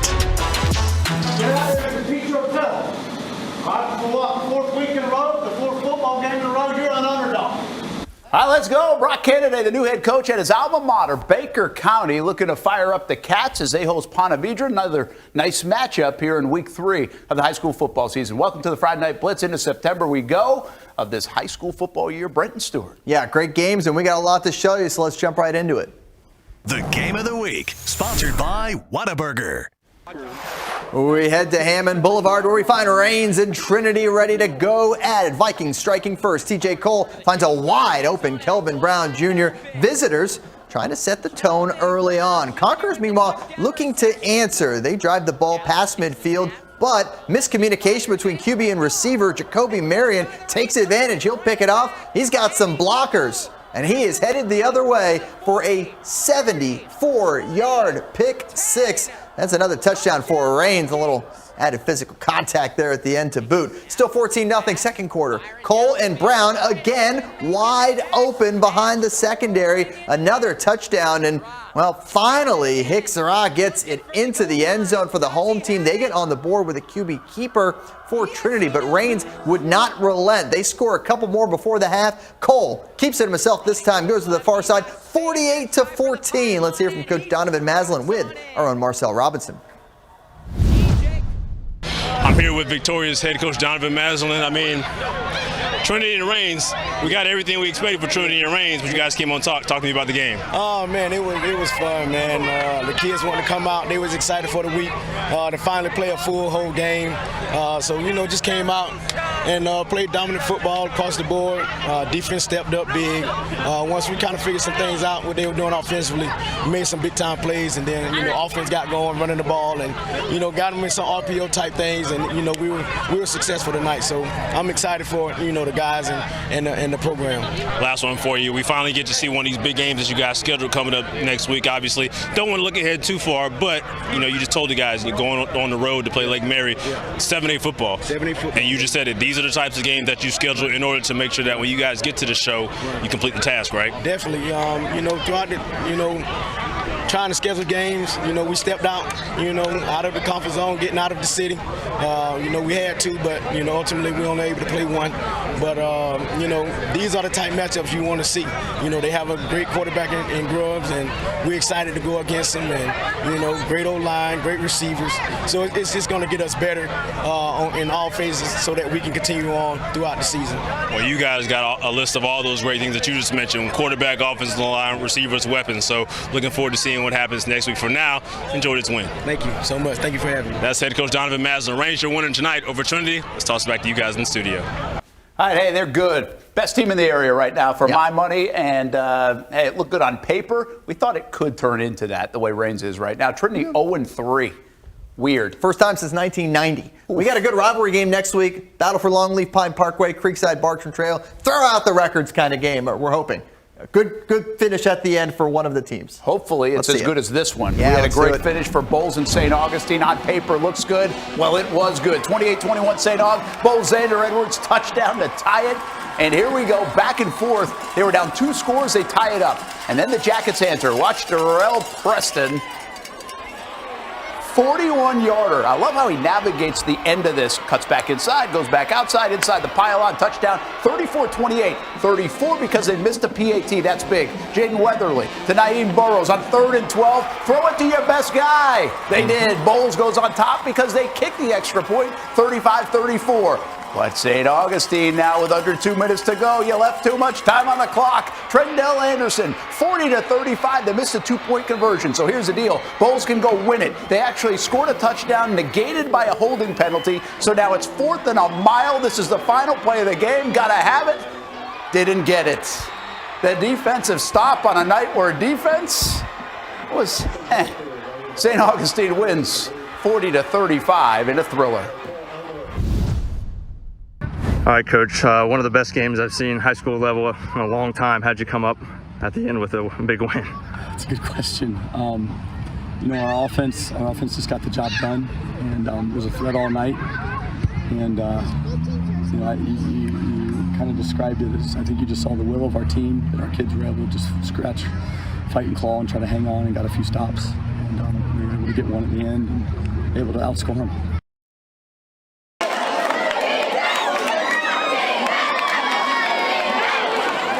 Hey, our fans of the week out at the beach for some Senator football. We got those highlights. Fletcher, Atlantic Coast coming up after the break.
The Coach of the Week, sponsored by Whataburger. Hey, clap it up for Coach Donovan Maslin and the Reigns Vikings. $1,500 check for being the Jaguars Prep Whataburger Friday Night Blitz Coach of the Week. Well earned, by the way, for that Reigns team. Very good right now. Welcome back to the Friday Night Blitz. Brent Martineau, Stuart Weber, the entire Action Sports Jacks team. We got more to get to. Yeah, let's get to another game. Let's head to the beach. Fletcher taking on Atlantic Coast. Beach Rats off to a 2-0 start to the season. Senators able to get the only score of the first half in this one. It is Cruz James Bajek finding DeAndre Smith on the far side. They get the two-pointer up 8-0 at the break. Let's go to the second half, shall we? And it's Joshua Jones on the receiving end of this touchdown. He gets in for another score. Fletcher goes on to win 35-6 in a dominant win. Fletcher will host Nease next week. The Panthers at home tonight against fellow unbeaten Tallahassee Lincoln. We thought this one was going to be really good. Panthers up 26-10 second half. It was good for Nease. Yeah. After allowing a touchdown to get it right back, Aiden Pfeiffer, Braden Felder, 85-yard touchdown. The offense of Nease, Colin Drass, what they're cooking up, it's good. Nease has been so strong. Pfeiffer this time to Nathan Severt. Now watch what he does here. It's a nice job by the receiver. He muscles into the end zone for 6 more points. 47-10 for the Panthers. They're just rolling it up the scoreboard. They'll play undefeated Fletcher next week. Speaking of undefeated teams, Mandarin on the road taking on the Sandalwood Saints and moving the ball early on. But credit the Saints defense as they're going to get in there and jar it loose. Asher Sheehy eventually comes away with it for the home team, but only a matter of time before the Mustangs get on the scoreboard. Who else? Super sophomore Bryson Wright. He gets open. Knox Annis will find him, and the Mustangs will go on to win. 42-0, your final score for Mandarin. We tell them to stop making those cuts on the broadcast, please. Bragging rights on the line between Fleming Island and Oakleaf. Knights leading by a couple of scores at the half, using some defense to keep it there. That's Mason Thomas in the backfield for the sack. Oakleaf drives down the field, and they were doing that a bunch. Hand off to Reggie Ferguson. Pushes his way into 6. Too easy. One more time for the Knights in the fourth quarter. Jack McKissick to Trace Burney. Too easy.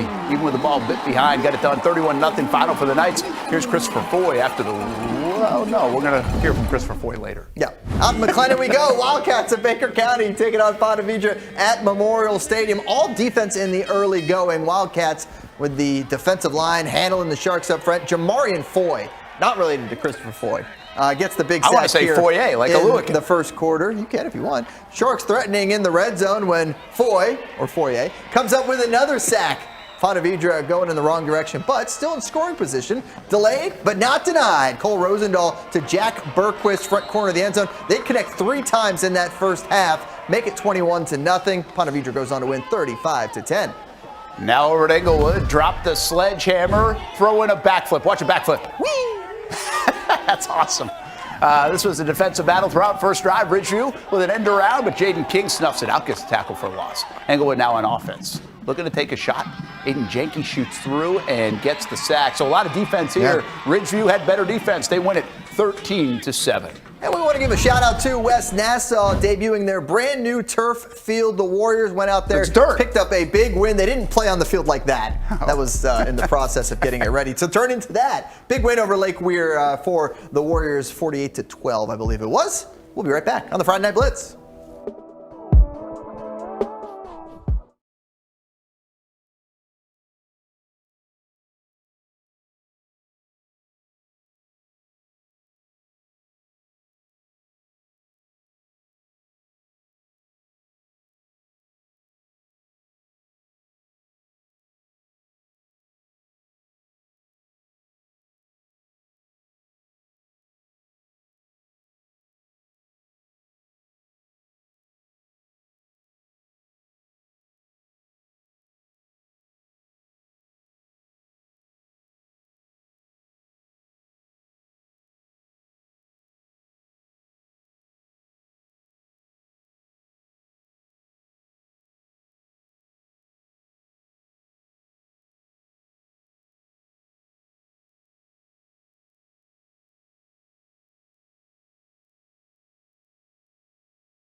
Player of the Week, sponsored by Whataburger.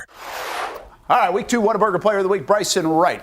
Just going to give it to him every week. Yeah, he scores a lot. Yeah, scoring offense, defense, special Number 1 teams. player in the class of 2028 nationally. Yeah, with a touchdown catch, 100-yard pick six, 65-yard punt return, the 54-16 win over Atlantic Coast. All right, let's go to Barker Trail, shall we? Playing host to Ware County. You can block us online, but you can't block, I'm guessing, in the game. I always like to read the sign quickly. Sign. You know, yeah, be careful reading those out loud on live TV. Usually they're okay. How about Colson Baum? He's okay. He finds Braden Trujillo with a nice long pickup on first down. Finally dragged out of bounds. And then they give it to Arthur Lewis, the 4th. That's a good decision. He is really good. There he goes on the far side. Ware County's not going to be able to get to him. That's a touchdown. Gators trying to answer, and they do with Isaiah White, quarterback for Ware County. He will find Jamario Rice, big pickup for the visitors from up in Southeast Georgia, and they get a big win, 21-14 over Barker Trail, who's in our game of the week next week. Palatka Providence facing off this evening. Both squads looking to get on the board with their first win of the year. Hans Price is the quarterback for Providence, and here he is. He cuts back the other way and tripped up right in time to hit the pylon and get a score. That's the first one of the game. Then Palatka, watch this. I'm gonna put this as a play of the week candidate. Bottled up. Nice job, Stallions defense. Oh, wait a minute. He got loose and he ends up scoring. Heck of an individual effort. Caden Jones, he had one of those efforts too. Another score. This one from long range. See you later. But it's Palatka who goes on to win 40-35 in a shootout on the road. The Smart Play of the Week is brought to you by the FSCJ Manta Rays. All right, how about DeAndre Smith with your smart play of the day? And what an amazing catch in the end zone for Fletcher. Gets the feed in. Big one for the Beach Rats. They get a huge win. I'm telling you, Travis Hunter's going to make a play like that on Sunday. Torque the body that way, still come down with the ball, foot in, touchdown. Awesome. Well, we leave you with the Fletcher Band as our band of the week. A lot of good things happening out at the beach. Yes, sir. A lot of football over the weekend. We'll see you here on Action Sports Jacks for all of it.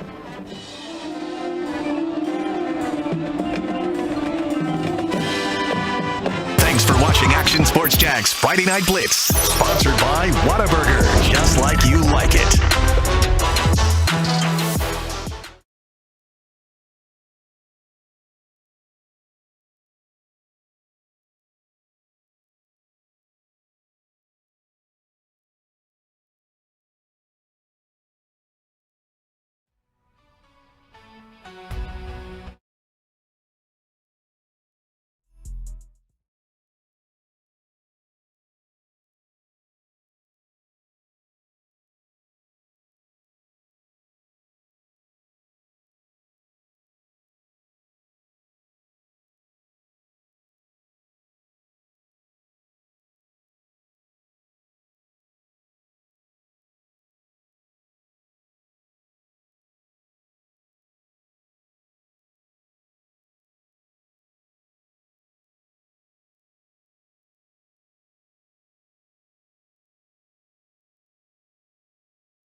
Hey, what's up? Welcome in Friday Night Zone Blitz as we put a recap on this thing up until midnight. They tell us we have to talk until midnight. Mm-hmm. So we just spent the last 7 or 8 minutes eating pizza with a graphic up instead. Veteran move. Yeah, guys, you'll learn about it. That's Noah Schlicksup, Brody McGuff. They had the call of the game, Reigns and Trinity. Nice job surviving the marathon, boys. We did it. You know, it was like a Yankees-Red Sox game. It was interesting, you know. I think, you know, that wasn't Reigns' best game, but they dominated from start to finish, and I think they solidified themselves tonight as the top team in the area for now. Yeah, and like you said, I don't think they played their best game by any means. They have a lot to clean up, but I said this on the broadcast, that's your off game and you win 48-14. That's a sign of a really good team right there. And Trinity's no joke. No. They're 0-3 now, but I think they have a good season ahead of them. But, man, Reigns, really good football team. A lot of talent over there. About every position group feels and looks D1. So that's a really good team over there. Yeah, they don't have a weakness on that roster. They don't. It's wild. And you think, you know, I don't think a lot of teams can say, like, we asked Coach Masling going into that matchup, what position group stands out? What's your top position group? Not many teams say your defensive backs. He says he's anxious to watch that group week in and week out. Yeah, he says he likes his skilled players, but he said the defensive backs first, and they played a great game tonight, and just a few passes downfield, but other than that, Trinity couldn't pass the ball at all on those corners and safeties. So they had a pick six early in the game. Forgot who got it, but the corner got a pick six. And Justin Marion. That was a great play by him, too. He split field, and he caught it on the left side, ran all the way across the field, and then found his way in the end zone. That was a really good play. And, yeah, that Reigns DB core is really good. Yeah, Trinity's 0-3, and I keep hearing everybody say, well, it's okay because they're playing people that are good and tough, and they're young, but they're good. Don't worry, they're good.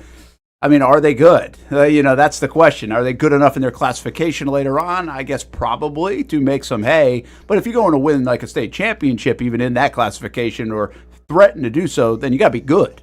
So I think it's really hard to tell right now, like actually how good Trinity is. Yeah. They've been young for a couple of years, and I think we automatically assume that they'll find their way and be good. But it's going to be a little shell shock now at Trinity. You're 0-3, and not really competitive the last 2 times out. Yeah, and well, again, 2 of the best teams in the area, no doubt. I get it.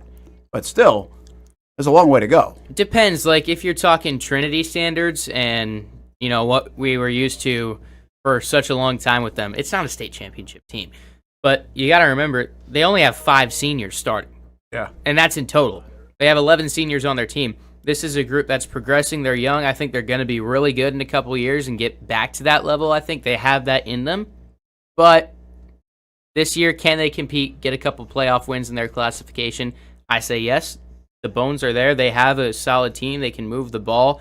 They got to be more disciplined than they were tonight. They are not good enough to make the amount of mistakes and just careless penalties that they did.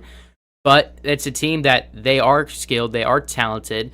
They say they should have beat Ed White. They made some mistakes in that game that really hurt them. And talking to Coach Dormady going into that matchup, I asked him, how's the feeling in the locker room? He says they're still bought in. This is a young group that's trusting the process. They still believe in what they're doing. So I don't think that's a group that's, the losses hurt them. But I don't think it's necessarily, they're not necessarily panicking. Yeah, they're going to go out. I think they get the win next week, and it's a team that is going to get better as the year goes on. Start getting on track. Yeah, I mean, the hard part's out for sure. I mean, with these last few games, or the hardest part. I did give him credit for this, and Coach Sullivan did too in our Friday Night Zone Blitz. I mean, you could tell they were still playing hard. Like, they're down 36-7. They're playing hard. It just, things wouldn't go their way. I mean, 4th down, wide open in the end zone, drop pass. Like, you got to make those kind of plays, and you assume that they eventually will. St. Augustine Bolles, guys, that was the game of the night. It looks good on paper every year. I know we could have made that our game of the week. We try to spread the wealth around. We didn't. It turns out that we got to show every play of that one. I think you guys even peeked in on the last play of that one in your broadcast. Heck of a football game. Those 2 teams are really good. I think this says a lot about St. Aug. St. Aug has lost a ton of talent over the last couple of years. Maybe not a ton, but a good amount of talent. Last couple of years, they keep reloading. Brenton James, is doing a nice job at quarterback for them. It's a heck of a win for him, Yeah. who's still a very young quarterback, I would say, based on what they've had there with Lachlan Hewlett. And both teams showed something that I think it's easy to say, sometimes harder to do. In the clutch times, they just said, hey, we're getting our best players of football. And they got it to Samori and Wingo when it mattered on a big fourth down play. And Bolles got it to Burrows when it mattered. Bolles got it to Fordham when it mattered.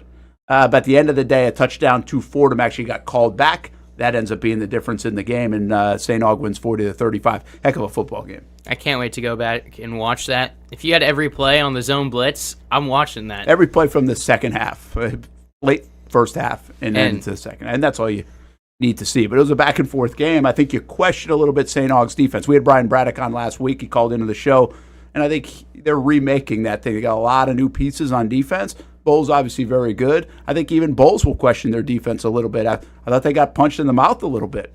Not too many people do that to Bolles. Mm-hmm. They're a really good football team. But again, I think this isn't about are they good enough or are they. I just think they're both two really good football teams. And we saw a good football game. That's kind of cool. Yeah, I honestly didn't expect St. Aug to be that competitive on the line of scrimmage. I thought Bolles was going to dominate the line of scrimmage, and they're going to go out there and eventually take the win. But St. Aug proved me wrong on that one. I had Bolles winning that game, and St. Aug went out there in a big upset. Not a big upset, but underdogs going into it a little bit, and they went out there and beat Bolles. Any year a win over Bolles is very impressive. Even if they don't have the best talent, they're always a very disciplined team, and they know their jobs. And 40 points on a Bolles defense is very impressive. I didn't watch the game. I don't know exactly what happened, but I kept hearing the scores, and I'm like, no, it's 28-14 right now? Like, what's going on? And but that's very impressive out of St. Aug. But now it just gets me thinking about, I think it's bound to be the game of the season is Nease St. Aug. I think that's going to be a great game. That's all I'm thinking about after that St. Augustine game. That's interesting. Because I think both offenses are electric, and I think that's going to be an absolute fun one later down the season. Well, I'll give you something else now. You mentioned Nease, and Nease is someone we need to talk about, but don't sleep on Fletcher either. Fletcher's undefeated. They play each other next week, that one at the beach, and Nease has been awesome. It's just unbelievable. Again, Colin Drass is doing an unbelievable job, and their offense is clicking. This Tallahassee Lincoln team we thought was pretty good coming in. They beat Niceville. That's no easy and task. Madison County. Yeah. Those are and I don't know how good those teams are, but they're usually good. Niceville's good. Right? Madison County, it's a great program. 47-10, Nease just beat them. I know, we were talking, you had heard, that's a game that maybe they were a little nervous about. They knew Lincoln was good, and they blew them out of the water. It's crazy. I know their team was from just inside sources. I heard that they were definitely looking forward to that game. They thought it was going to be a real competitive game, and they were definitely getting their troops ready to go play that game. But they absolutely blew them out by absolute shocker. I was nervous even picking Nease for it because of what I've been hearing. I'm like, Lincoln, I heard, is really good, and they got a good team over there. And I was nervous for Nease because I always root for our 904 teams. I want them to win anytime they're playing any team that's not in the 904. And Nease did that, and what an impressive win. And you're right, Fletcher next week, that's a big game. And very good Nease teams in the past. That Nease team that went three playoff wins deep lost to Fletcher that year. So look out for that game. Fletcher is it could be their kryptonite at times. So I think that'll be a big game next week. By the way, real quick, Fletcher has a passing game. We saw that tonight against Atlantic Coast. Joshua Jones, DeAndre Smith, and Cruz James Bajek is the quarterback. Is the QB. Yep. Pretty good. Pretty good. And usually you think about Fletcher and you think about run and tough, and they're going to run it down your throat a little, play some defense. They can do that too, I think. When your head coach is a running back, that tends to be the identity your team starts to take. Throw it around the yard much. They've had some really good players at the wide out even when they had position. Marcellus Tate, who's Division I quarterback. Yeah. Still a guy you'd want to see run over guys as he did in a pretty famous reel that went wild. Just came back too on SportsCenter. Did it? Yeah. Oh, really? But I was talking. We gave each coach a form at Media Day, and on there we asked, "What's a team that's being slept on in the area the most?" I think Fletcher, Ponte Vedra were probably our two most answered teams. They were really high on Fletcher. A lot of people respect them in the area going into the season. I'm excited for that matchup. I feel like Nease has been slept on, and I wasn't sure what they were going to be like going into this season. But I remember doing my week 1 prep and going over that team, and just they are talented at every single position. I didn't realize that going into the year. I think their young guys on offense have proved themselves. Braden Felder is a menace at wide receiver, and that's a group that they're good on the line of scrimmage. They're disciplined. They're a disciplined football team. They're well coached, and you can tell. And I'm really excited to see that matchup next week. I feel like Nease has established themselves as, again, they're a top team in the area this year. Fletcher, they're a team that we'll see. Can they hang with them? Can they get a win? I'm really interested to see how Fletcher matches up with them next week, because it'll tell us a lot about the Senators. Cedric Faison, by the way, said on Media Day when we had him on during the show, he said, this is my best team in 5 years doing it, he thinks. So, like, he knew he had a good team, or at least thought he had a really good team. He was excited about it. We'll see what happens. Don't sleep on Ed White. I don't want to forget about him. They beat Trinity Christian. Now they're going to go into the softer side of their schedule after a bye week, and they win tonight over West Side. They're going to get a little bit of a couple weeks here where we're going to forget about them because they're probably not beating like a marquee team, but they're probably still winning. So we'll see where it kind of shakes out. But I don't want to forget about Ed White after that first win. Now it's going to get quiet for them until they ramp back up in a couple of weeks. The other one, Ponte Vedra, you guys had that game, our first game of the week. I'm really impressed with what they've done. They're down, 38-7 in our game of the week? 31-7 at halftime? They had a great second half, or a good second half. Yeah. And I know it was a little bit of garbage time, and you could feel that way. But then they come out, they whoop Bartram Trail, and now they just go to Baker County, which is not, and Baker County's not as strong, I think, in some years as they've been. But to go over there and win the way they did. Very tough place to play, no matter what level they're at. That means they're coming back and playing good football. Now that's like, I would call it 10 quarters in a row of really good football. And I said this after, I think I said at the Collin Drafts last week, that Ponte Vedra win's going to look better as the year goes along. Oh, yeah. It already looked good. Yeah. It's going to look even better because Ponte Vedra's not bad. No, and that's what I've loved about them is they've adjusted to what they have this season. I think we saw in that first half against Nease, this is a team that with Brian Case over the past few years under Steve Price, they were a run-first team. They ran the ball to set up the pass. There was some stat I had on them, like last year they had like 170 yards was the mark for them on the ground, and they were undefeated when they hit that mark. They were like 1-3 when they didn't. They tried to stick to that in that first half against Nease. They tried to establish the run. It wasn't working. They didn't run the ball too well against Bartram Trail either, but what they've got is a very dangerous aerial attack. They've got some threats at wide receiver. They've got a dang good quarterback in Cole Rosendahl, and I love how they're not trying to stick to the old ways. They're sticking to what's working with this team. They've adjusted, and that's what's made them extremely dangerous. Yeah, I mean, after that week 1 performance out of Ponte Vedra, I think me and Noah could both tell how good Nease was after it. I think after that game, did we rank them 3 right after that game? Yeah. We put them at 3. I think we put them higher than anybody else that does the rankings around us. But I kind of wrote off Ponte Vedra a little bit in my head. I was like, that second half, I think Nease was letting off the gas a little bit. They were just trying to play conservative, win the game, run the ball, run the clock out, all that. But they go in the next week and absolutely smoke Bartram Trail, who just had a very competitive game tonight against Ware County. I think people were kind of like one eye open on how that was going to be, and that was a good game. They were actually up on Ware County, and Ware County ends up beating them 21-14. And how good I thought Nease's defense was. Like, he threw for over 350 yards in that game. He threw for Rosendahl I'm talking about. He threw for over 350 yards in the Bartram game. I don't know how he threw the ball tonight. Had 3 touchdowns to Jack Berquist. That kid's a stud as well. In the first half, yeah, they went in the first half. Bam, bam, bam. I mean, those are unreal numbers. And last week against Bartram, he threw like 70% or higher, or something like that. If you're throwing for 360, 70 yards and you got 70%, like, that's just ridiculous. I mean, they're playing out of their minds in the passing game. They need to keep that up, and if their defense can keep going along, getting better as the year goes on, that's going to be a dangerous team in the playoffs. I dare these guys to drop Bolles to like number 8 in their rankings. Oh. Or maybe like Reigns to number 4.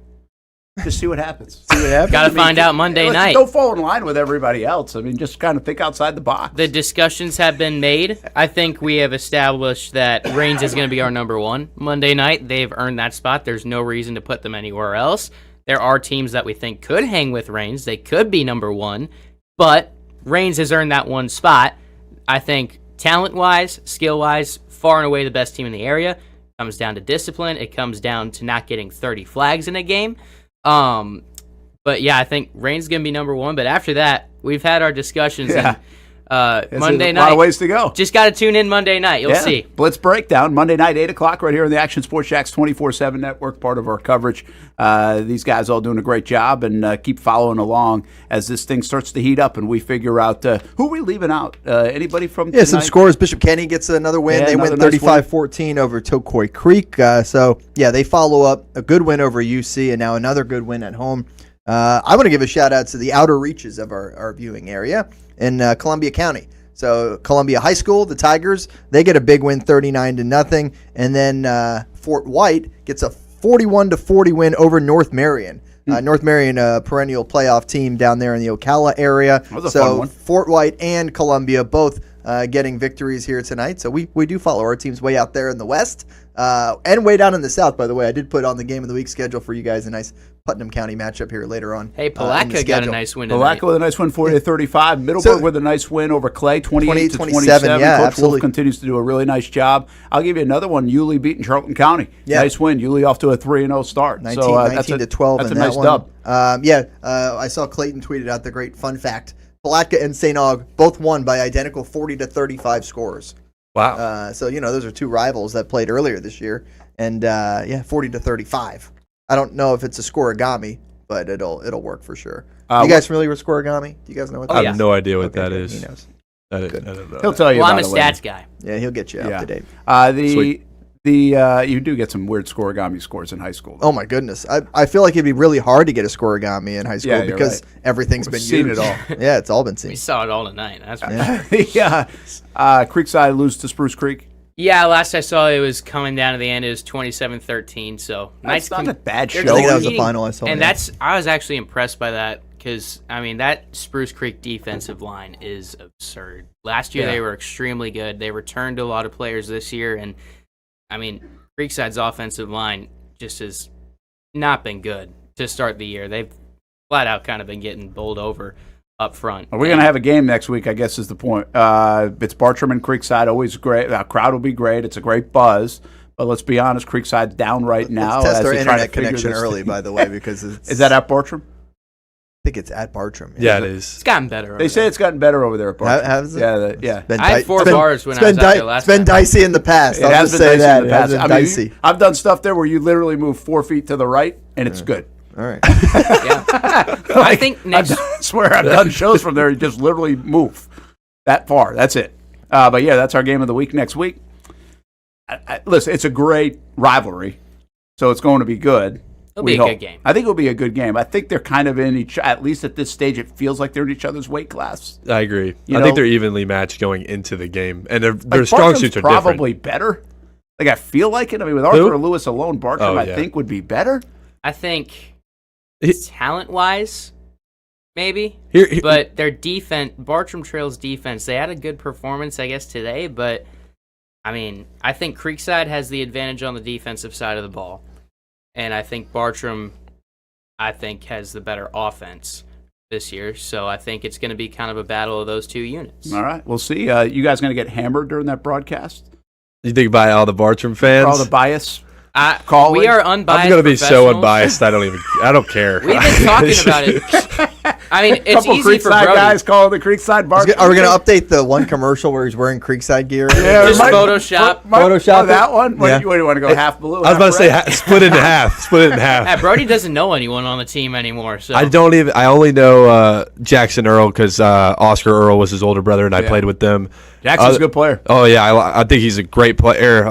He's a great leader for the team too. I feel bad for him. I know he wants better out of his team, but what better way to turn around your season than to do it against Bartram? And the same for them. What better way to turn around their season is to beat Creekside after they have a spoiled taste in their mouth after last year losing for the first time in forever. It felt like forever. All my growing up, that's Believe me, it was forever. You guys could never beat Bartram. And been a minute. So it's cool for Creekside to get that win last year, and I think it's gonna be a great game. I agree with Noah. I think Creekside's defense is kind of levels better than Bartram's defense, and I think Bartram's offense is levels better than Creekside's offense. So the matchup's got to be Creekside's defense versus Bartram's offense, and can Creekside bottle up Arthur Lewis? I think if they do that, that'd be the chance if they could win that game. That'll be the goal, certainly. One more score, by the way. Beachside beats Menendez 20-14. A pair of fourth quarter field goals by Owen Carey gets them the win.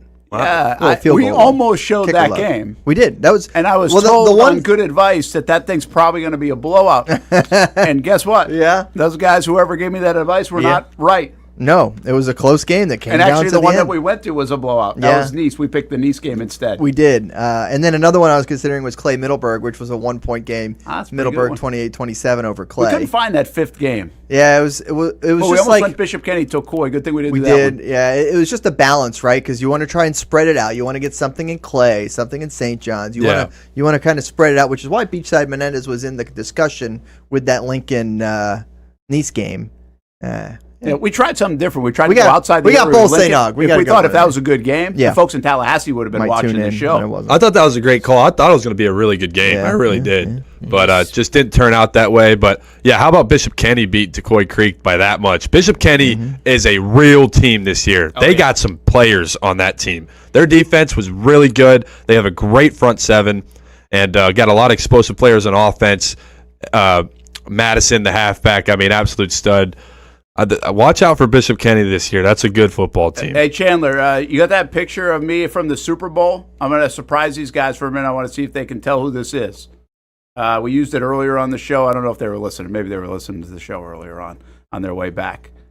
If you're not going to be able to find it, it's okay. Putting you on the spot. We like to put people on the spot. I don't want to say the kid's name yet, but John Wolford. No, that was that would have been appropriate though. Yeah, that would have been sense. Definitely would have been appropriate. I found out about him when he stepped in that Rams game in the playoffs for Jared Goff. Jared Goff had some injury and he stepped in and played. What's going on here, Brent? Here we go. We got an interview, Brent. You see this interview? You know who that kid is? Little dude. This is Minnesota. This is in Minnesota, Super Bowl 52. You guys know who that is? I have one guess, but I don't think it's a good one. I don't know where we're going with this at all. Go ahead.